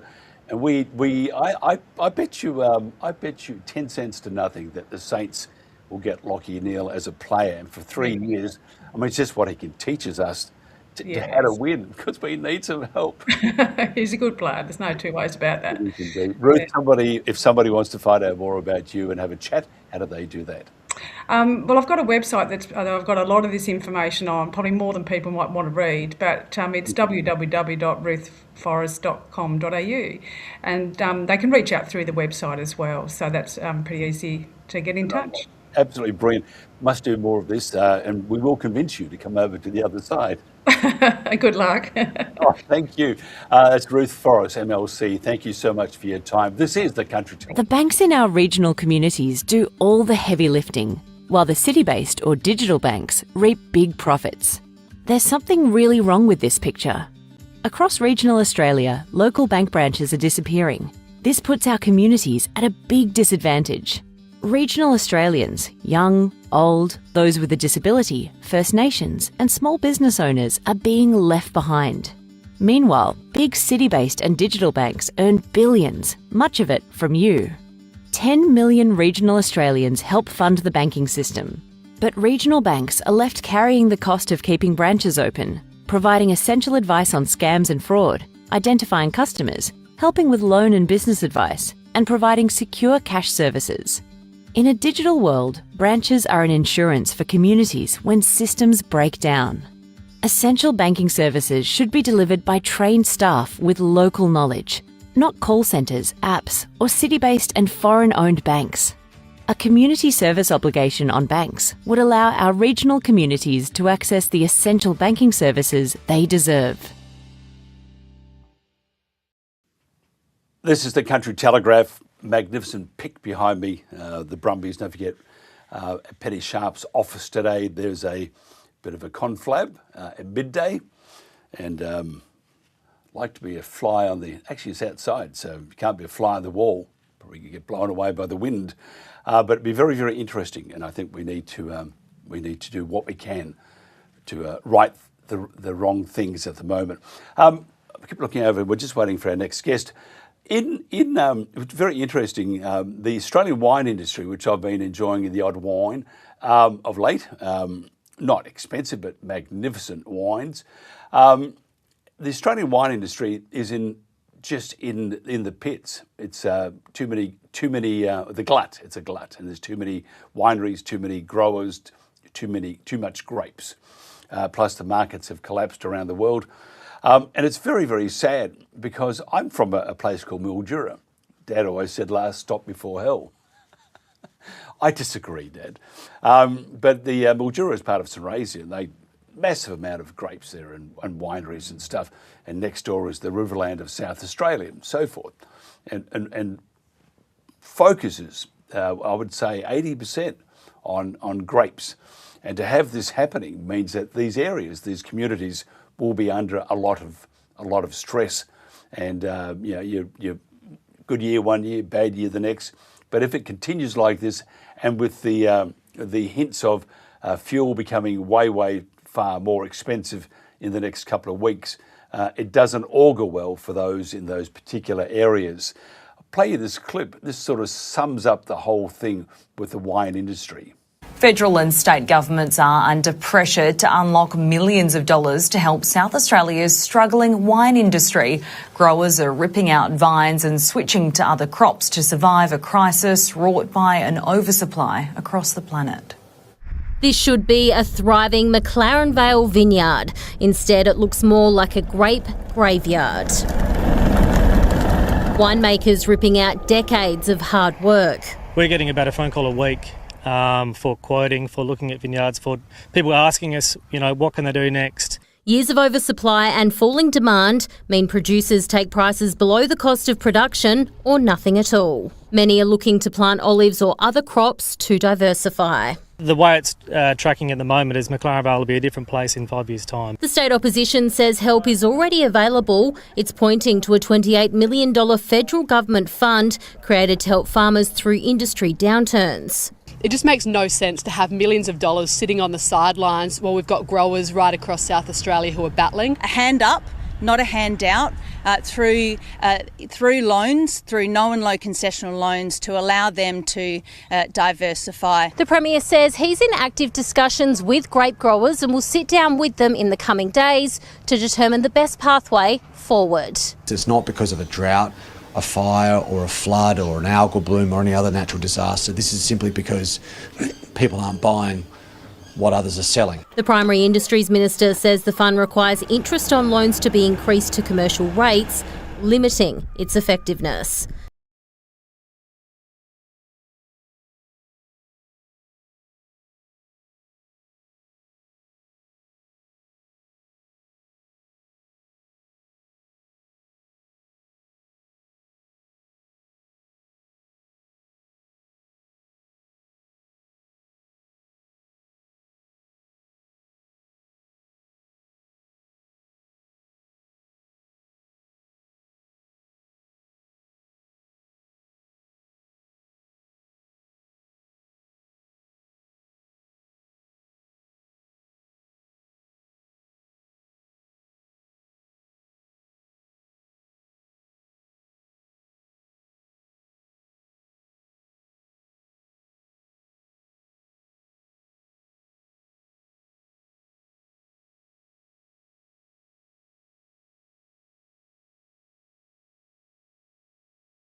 Kona Creek's 46,000 acres, but it's not about the scale, it's about the project you're working on that day.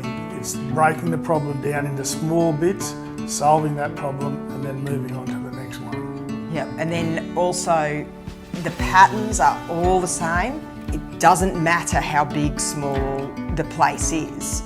You're looking for the same patterns everywhere in Australia. Whether you're a high rainfall or a low rainfall, it's the same patterns, just a different landscape. We're Ra and Tina Briggs, Kona Creek, west of Springsure. We are fortunate that we've got these watersheds. It's important to have a whole of system approach to it because it all fits together, you know. And it's really important that you have a plan. So our plan was we started at the top, but everything that you do has a flow-on effect, and we are seeing that flow-on effect. We do want to restore the wetland that's in the bottom, and Ra's put in quite a few check banks. We've slowed that flow, the water backs up, there's been a level of deposition and biodiversity, growth, like the birds and the trees and the plants, and underneath the trees it's all beautiful and green and it's cooler. Yeah, that's right. And little projects like a food foresty type situation or a wetland, they don't take up much room. You know, we're talking tenths of a % of area, so why not? You know, why not do something that's a bit of fun and a learning experience as well? And I say the words give something back, but we're gaining much more than we're giving. So by doing this, that's our way to make sure that every acre does count. So when it comes to reading the landscape, for us, in the beginning, Ra had done heaps of research into ways of making the land better, and that's when he came across natural sequence farming. When we got back from Tarwin Park training, as we drove in, we were looking at the landscape with very different eyes from when we left, but still unsure of where to start, and that's when your analysis paralysis sets in, but that's not an excuse for not starting. It's very easy to get lost in the detail, especially when you fire up a machine and start pushing dirt. So having a clear objective, whether you get it flying around or walking around or what, you need that start, middle, finish. Make a decision and start. Everyone loves the environment. I mean, nobody wants to live in a eroded landscape, drought-ravaged hellhole. We all want nice things, you know, and this has become our major drought reduction strategy. So I feel like I've discovered my life's work, improving this place, and the results that we're seeing are amazing. And driving big yellow machines is fun too.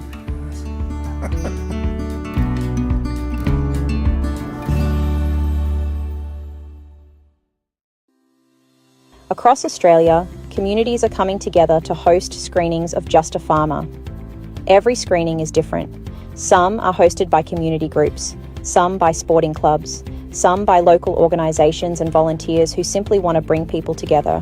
What they all have in common is connection, a chance to check in, a chance to start a conversation, a chance to remind people they're not alone. These screenings create space for communities to come together and have conversations that matter. We're always looking for communities who would like to host a screening of Just a Farmer. Could your community be one of them? Let's start conversations that matter.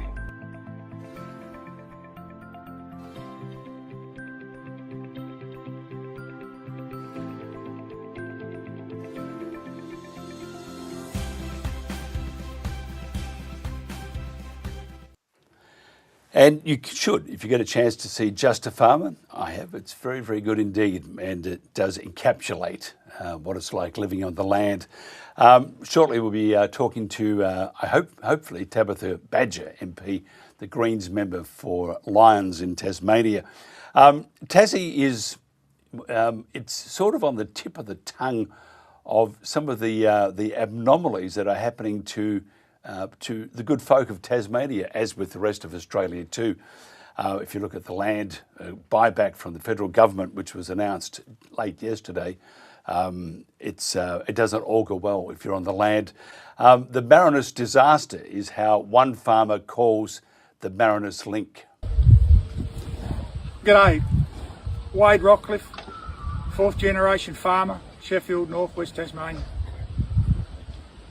I'd like to thank and congratulate you farmers on the mainland for what you're doing. If ever there's been an example of Australian mateship in this country,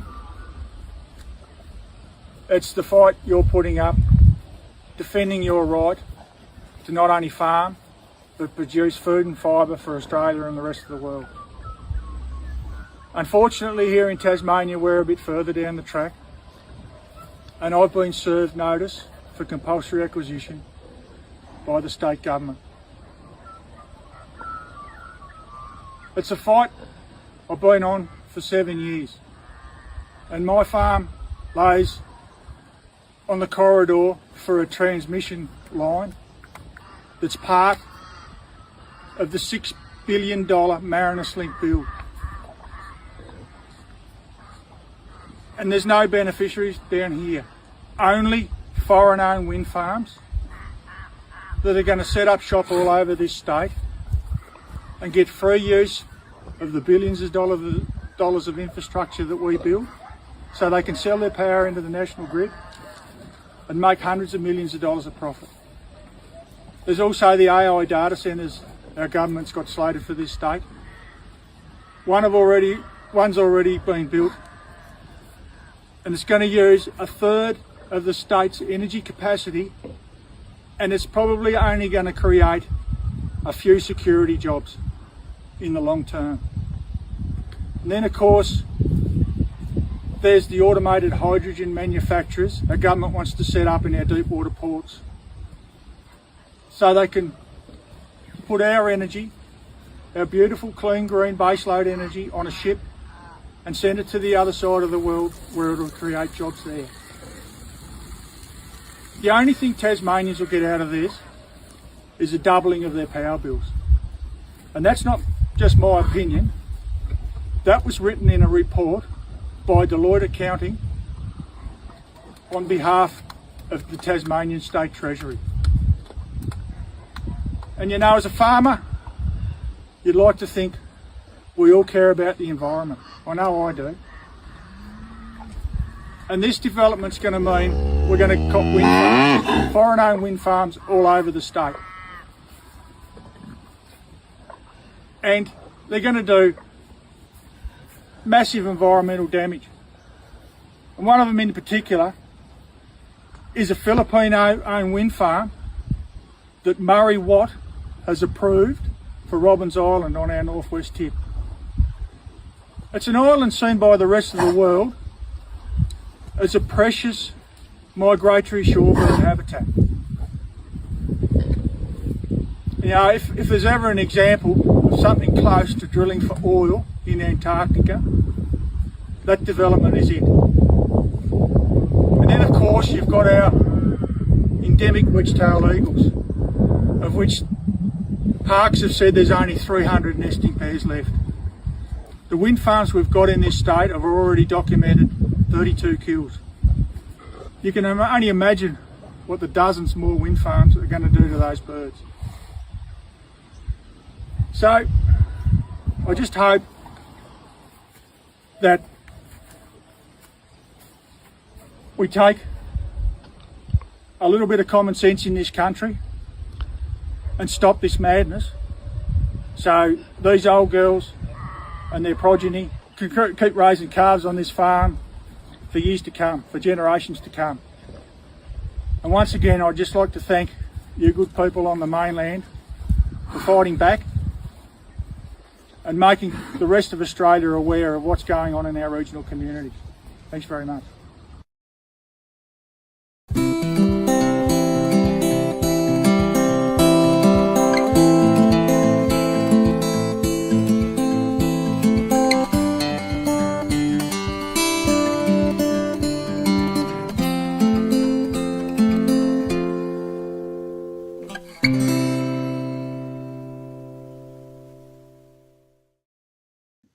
Tabitha Badger is a Greens member for Lyons. Now, Tabitha was elected in March 2024 and is currently the youngest member in the Tasmanian Parliament.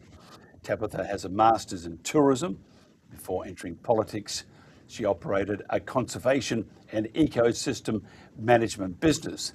Tabitha is the former chair of the Wilderness Society and director of the Restore Pedder campaign. Also an avid bushwalker, Tabitha knows how unique the wildest parts of Tasmania are and continues to fight for their perpetual protection. As a Central Highlands local, Tabitha understands the need for equitable access to essential services in rural Tasmania and sustainable future industries. She represents the state's largest rural electorate. First of all, Tabitha, thanks for joining us. Good morning. Thank you for having me. Now, I have to say I'm not a Green supporter. I think the Greens are needed in Tasmania. So I think you have one of the last bastions of, I won't say entire pureness, but it's getting there. But I see your government and with these data centres are just going to change a lot of that. Plus, you've got the Mariners link itself. How do we fix it? How do we stop this? And it's easy for somebody sitting many thousands of kilometres away, but we do need to look after what God has given us, don't we? Yeah, absolutely we do. And you're quite right. It's one of the last stands here in Tasmania of a very unique environment. Ruth Forrest, your guest from before, talked about the magnificent shorebirds, the migratory birds that we have in Tasmania that are under threat from some of the wind farm developments, like at Robbins Island. We've got birds that fly over 13,000 kilometres from Alaska to right here in Tasmania. That's incredibly special and something we should be protecting. And when we're seeing this unregulated expected growth of AI data centres in the state, we know that they're going to need enormous amounts of new renewable energy to come online. So the question is, what are those projects going to be and where are they going to go? Your guest as well, that beautiful little clip of Wade Rockcliffe, who's done an extraordinary job at his intergenerational farm there. He's really at the forefront of this as well in terms of the supporting infrastructure that's going to go in place, such as the northwest transmission line that would be going through his property out in Kentish as well. That's going to really impact their ability to do their agricultural business, and that's something else that Tasmania prides itself on is our paddock to plate industry that we've got. So it's not as though these AI data facilities are an issue in a silo. It's the much broader issues that we're going to be looking at as well around environmental protection, energy generation projects, and also the impacts that then has on other industries like agriculture and potentially other major industries who are looking to get renewable power in this state, and trying to find a adequate price for them to get it. They're huge employers, and yet we're seeing data centres come online here who have been able to get 15 to 20% of our state's power is what's forecast for just 3 sites for an AI factory, with very few jobs coming back for the Tasmanian community. They go on about the jobs. It's not going to be, except when you build it. But after that, you have a man and a dog and in Wade's case, a cow. And that can actually run it. Wade, by the way, he looked just broken, and that's a very sad thing to see. I mean, he is a proud Tasmanian, and he is correct. The majority of farmers do appreciate the environment, because if they didn't, they wouldn't have a business at all. You want an inquiry. Tell us why. Yeah, absolutely. It's not a unique Tasmanian issue either. The rapid growth of AI and data facilities rolling out across the world is something that's come as a great shock to a lot of communities, which is why we are seeing that social license pushed back around the world. But particularly because this rapid pace that we're seeing them popping up across our communities has completely outpaced our regulatory and legislative processes. So we don't have anything outside of the existing Tasmanian planning scheme to assess these projects against. And these are a very distinct type of development. So they do solicit something that is appropriate for them and their unique qualities. We need to be looking at the justification for providing the amount of power that we are to these centres. We need to be looking at and better understanding, how waste is proposed to be treated in some of these centres, and, in somewhat what is a fair water allocation.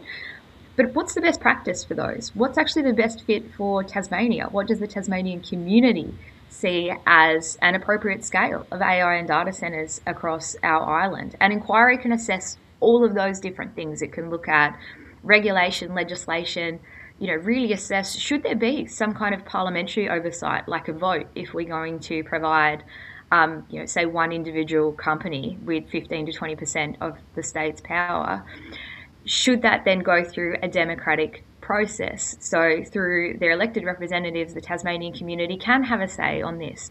These are public resources, our energy and our water, so the community should be having a say. And up until this point, they really haven't been able to, which is deeply, deeply concerning. So a parliamentary inquiry could be just one avenue for the community to help have their say, but also to help ensure that we can have really the best practice and the most appropriate scale of AI factory or data centre in Tasmania. Certainly we've got some very small proposals that have popped up that have been okay with the community. They're perhaps in an industrial area, they're not near suburbia, they're not consuming huge amounts of power and water. But when these bigger proposals come up and the community only find out about them through a development application to the council, it understandably comes as a huge shock. And it's really a backwards process where we're throwing out these big surprise proposals to Tasmanians without letting them have a say first, and especially without any regulations in place whatsoever. That is genuinely frightening when there is nothing in place, no other form of accountability or scrutiny for these companies, and we're just relying on expectations and guidelines. They're a really good start, but they're not the guardrails that we need. So what's the next step? So I've referred the proposal for a committee to one of the House of Assembly's standing committees. So they will meet sometime in the future. It will be before Parliament resumes for the winter break, and those members on that committee, Committee A, will be able to vote on their terms of reference, which will look at those things that I just spoke of before. And they will, make a decision whether to proceed or not. I firmly believe that we will be proceeding with it. There's certainly widespread support from the crossbench that we have here in the Tasmanian Minority Parliament, with people that are deeply, deeply concerned for a variety of reasons, from power allocation through to possible unforeseen health implications for local communities, the distance of these communities from suburban areas versus how we protect prime agricultural land from having these data centres pop up across them as well. So we're just got to wait for the committee to meet and vote, and then it will be, hopefully, all being well, up and running.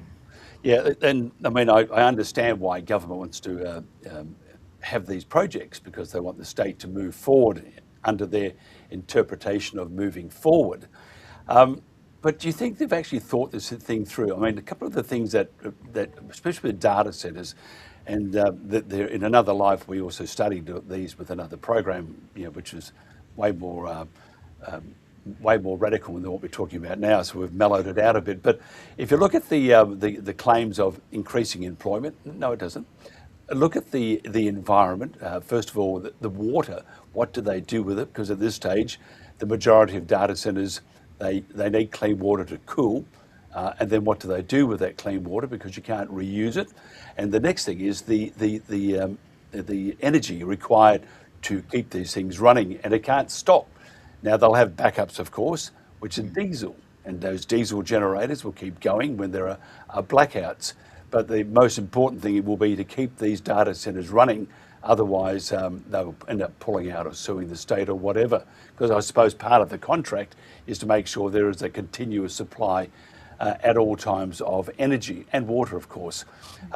Where does it leave the locals? Whether you're a farmer, or whether you're on the land, or whether you're in a community, in a township or a city, which gets first dibs for the energy available? Of course, it's going to be the data centre. That must be of concern to you also. Yeah, absolutely it is. And you touched on, the backup power and the diesel generators that these centres have. What we've seen from two centres that have been proposed in northern Tasmania at the moment is a couple of hundred backup diesel generators. And a question the community have, this is proponent that's come in that wants to be, brand themselves off Tasmania's clean and green energy, and yet we've got all these backup diesel generators, which, to ensure that they're mechanically sound and functional should there be a power shortage, and they have to be rolled out. How often are they going to be run? What's the noise implications of that? That's obviously going to be further emissions than how clean and green really is the AI factory. These are all very important unanswered questions, and as you say, once the centre's on, it's on. So that power has to continually run to it. What happens if there is an energy shortage here? What we have seen the Tasmanian government say is that they completely expect any proponent that's coming here with a new AI factory or data centre, they're going to supply their own renewable power. So that, interpretation of that is a brand new renewable energy supply. And, as your previous guest, Ms. Forrest, touched on as well, where does that then go? Certainly the companies that are coming in here have got a long way to go to build trust in community. Really sprung these huge centres upon them, and they haven't done new renewable project that we're planning to set up. This is where it's going to go. This is how much energy it's going to create. We don't even know, as far as the jobs that they are talking about, exactly what they are. Certainly, the proponents coming to Tasmania are saying, between 50 to 100 jobs for a 100 to 300 megawatt centre, which is a lot more employment than other centres that we're seeing pop up around the nation. So it'd be fantastic if they did bring that much employment, but what are those jobs? Where's the guarantee that those jobs are definitely going to be, for example, in Tasmania, and they're not going to be in the company's headquarters in Singapore doing some sort of tech work over there? We really need some really firm information, and all of it should be transparently available to Tasmania. We are the ones, our community are the ones providing our public resources, our water, our money to these centres, and yet we have no proper understanding or availability of information readily available to the community to answer those really critical and fundamentally basic questions. Interesting that when elections come around, we'll be more transparent. Not. And it's not, Tassie's not just alone there. I mean, the entire globe. Government doesn't want you to know things, because if you did know those things wouldn't happen at all. Just quickly, if somebody wants to find out more about you and how they can be part of maintaining such a great state, how do they do that? Yeah, absolutely. Obviously, you can jump on social media, find out all of our channels there, find out what we're up to, what we're working on, whether it be, AI and data centres, and jumping online and helping. There's a community petition that's out to the Parliament. It's got over 5,500 signatures, and it's only been up for a week, and this is really the first time I've promoted it. So that's kind of unprecedented from a Tasmanian parliamentary perspective, and anything else that we're working on as well, particularly around our waterways, which ties into, as you say, some of the waste and where the water from the data centres is going to go as well. So there, and the Tasmanian Greens have a website as well to catch up on everything that we're up to in the parliamentary space. Yeah, I mentioned to Ruth before that perhaps that extra pipe you're putting from Tassie to the mainland, it is actually putting an extension cord from Bunnings, plugging it into someone's PowerPoint and sending it straight back to Tasmania. And it's ridiculous, but who knows? Who knows what the future holds? I mean, I thought Ruth was fantastic, except that she follows North Melbourne. Who do you follow, by the way? This is the quintessential question. I know. Look, honestly, I'm more of a motorsport fan than AFL, so I'm going to jump on with the Tassie Devils just because that's our new team, and I think it's really exciting that we've got one. No, look, yeah. By the way, St Kilda being a magnificent family club, we appreciate all green things, and if you wish to join us, we'd have you in 5 seconds. Great. I'll keep that in mind, depending on how the Tassie Devils do. Thank you so much for your time. Really, really appreciate it. Thank you. This is the Country Telegraph.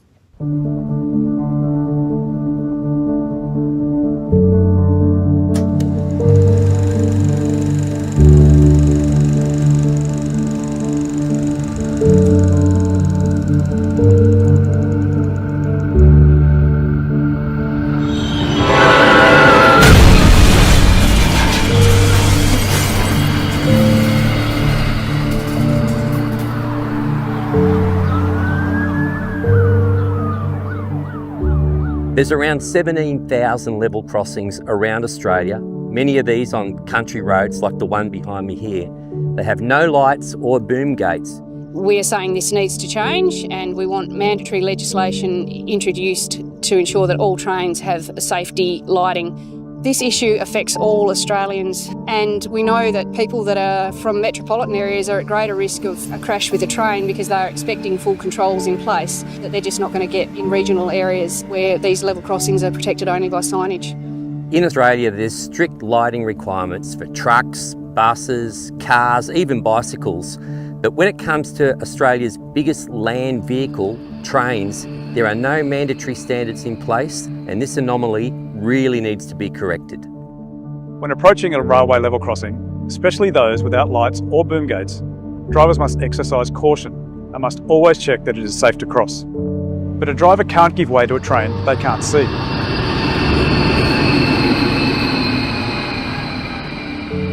The rail industry is very profitable, powerful and protected. We have a unique situation where the Rail Industry Safety and Standards Board is owned and controlled by rail operators. So they have the power to put commercial interests before public safety. By law, trucks must have marker lights that clearly show their full length, width and height from every angle, day or night. If a truck doesn't meet these lighting rules, it can't legally be on the road. If it's good enough for trucks, it's good enough for trains. If those changes had been made back then, we would still have our family members today. Instead, we have to watch on while other families go through these completely preventable tragedies. Something as simple, as cheap and affordable as a beacon light could have saved 3 precious, beautiful lives in our particular crash. Over the years, there's been far too many tragedies at level crossings around Australia. And on behalf of the many families and communities affected, I really do appeal to our government and to industry to support mandatory safety lighting on all trains.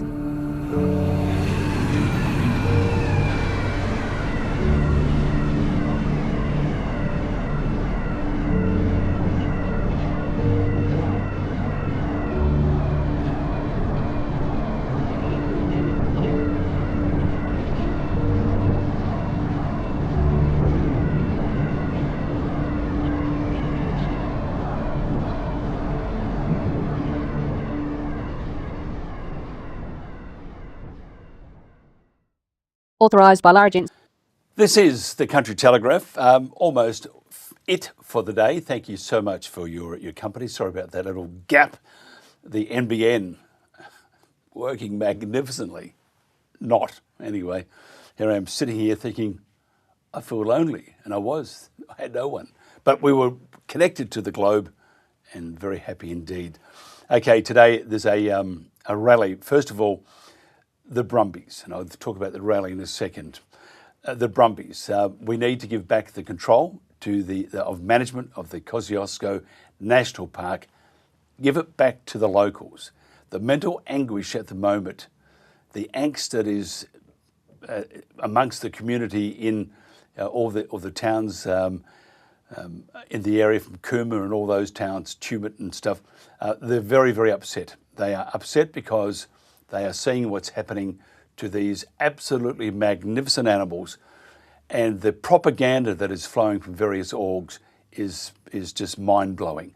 And the money they must have to propagandise this inhumane treatment of Australians, well, we need to look into that. And perhaps a royal commission into the whole kit and caboodle would be what is required, because it is a disgrace. I said that I'd take up the fight to protect our Brumbies against the cull going on right now. And here I am in Canberra, and I will be taking up the fight. This is a fight to protect our way of life. And whilst it is about the Brumbies, it's about far more. It's about making sure local communities have control of their mountains and their local area again. When the local community was in control, it worked. When they lost control, it got out of hand. We need to stop the Brumby cull and get the locals back in control. Yes, thank you very much. Appreciate your popping in just to say hello to us. Behind me we have the Brumbies. They are truly magnificent creatures, and the more you find out about them, the more your jaw drops, wondering what the hell is happening to Australians to allow this to happen. And sure, the propaganda from government and other NGOs is pretty severe, but you can't beat the facts. You can destroy those lies with just looking at the facts.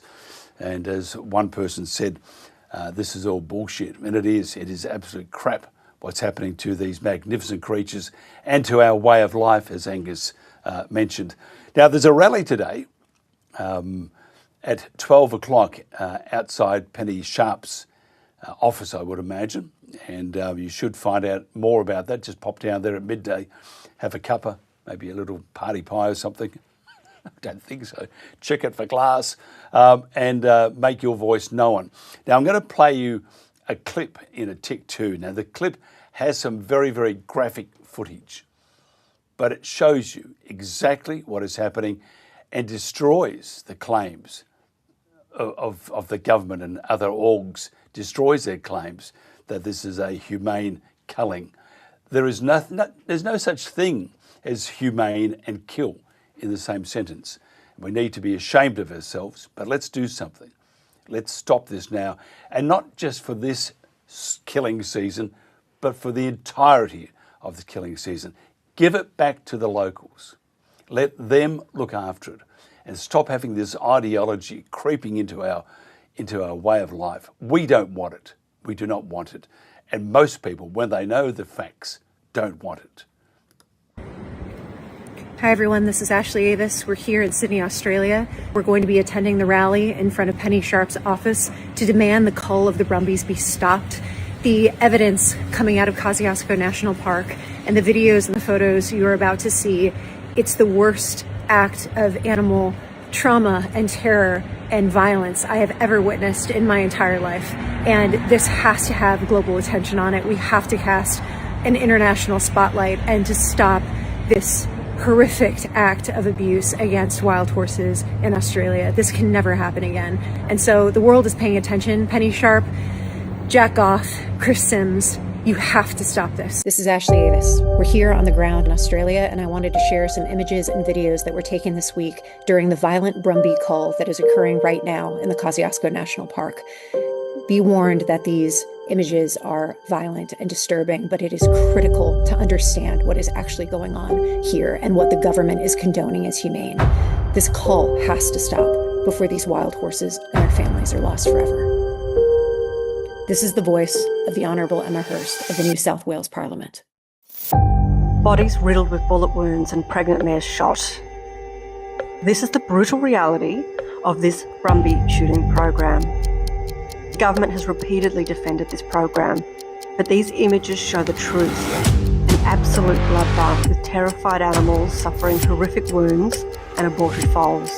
These are the images and the reality of this killing that the government never wanted the public to see.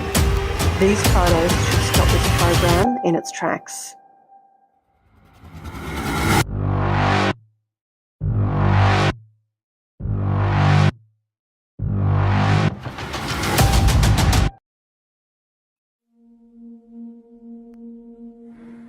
Tell my fool I kept on running.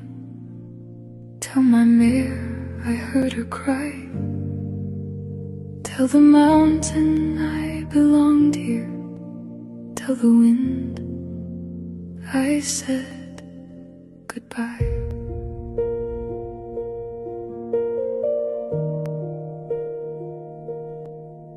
Brumby hoofprints etched for generations in the snow. I've watched the foals become the mares, the stallions old and slow. Here in the snowy mountains where my life began, across hills, ridges and open plains my fellow brumbies ran. I've led them through winter storms, drought and summer rain, but I can't outrun what follows now. Shield my family from this pain. My ancestors crossed the oceans, but I was born upon this land. These mountains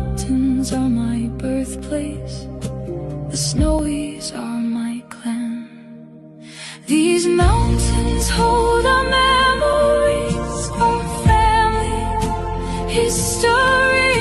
If home is where you're raised, then this is where we should be. Tell my foal I kept on running.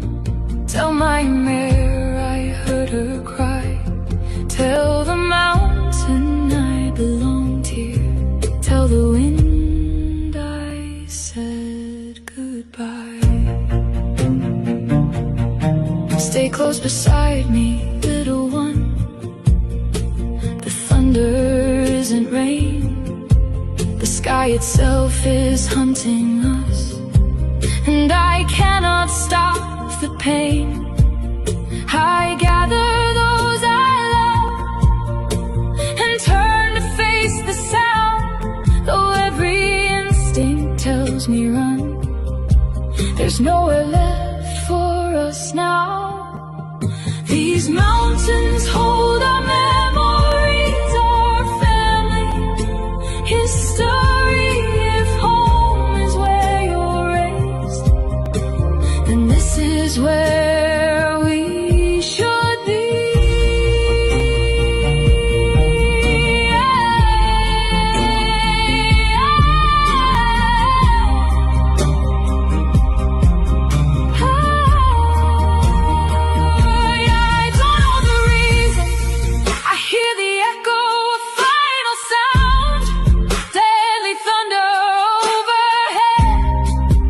I fall upon the ground, thunder. Again and again, my heart grows quiet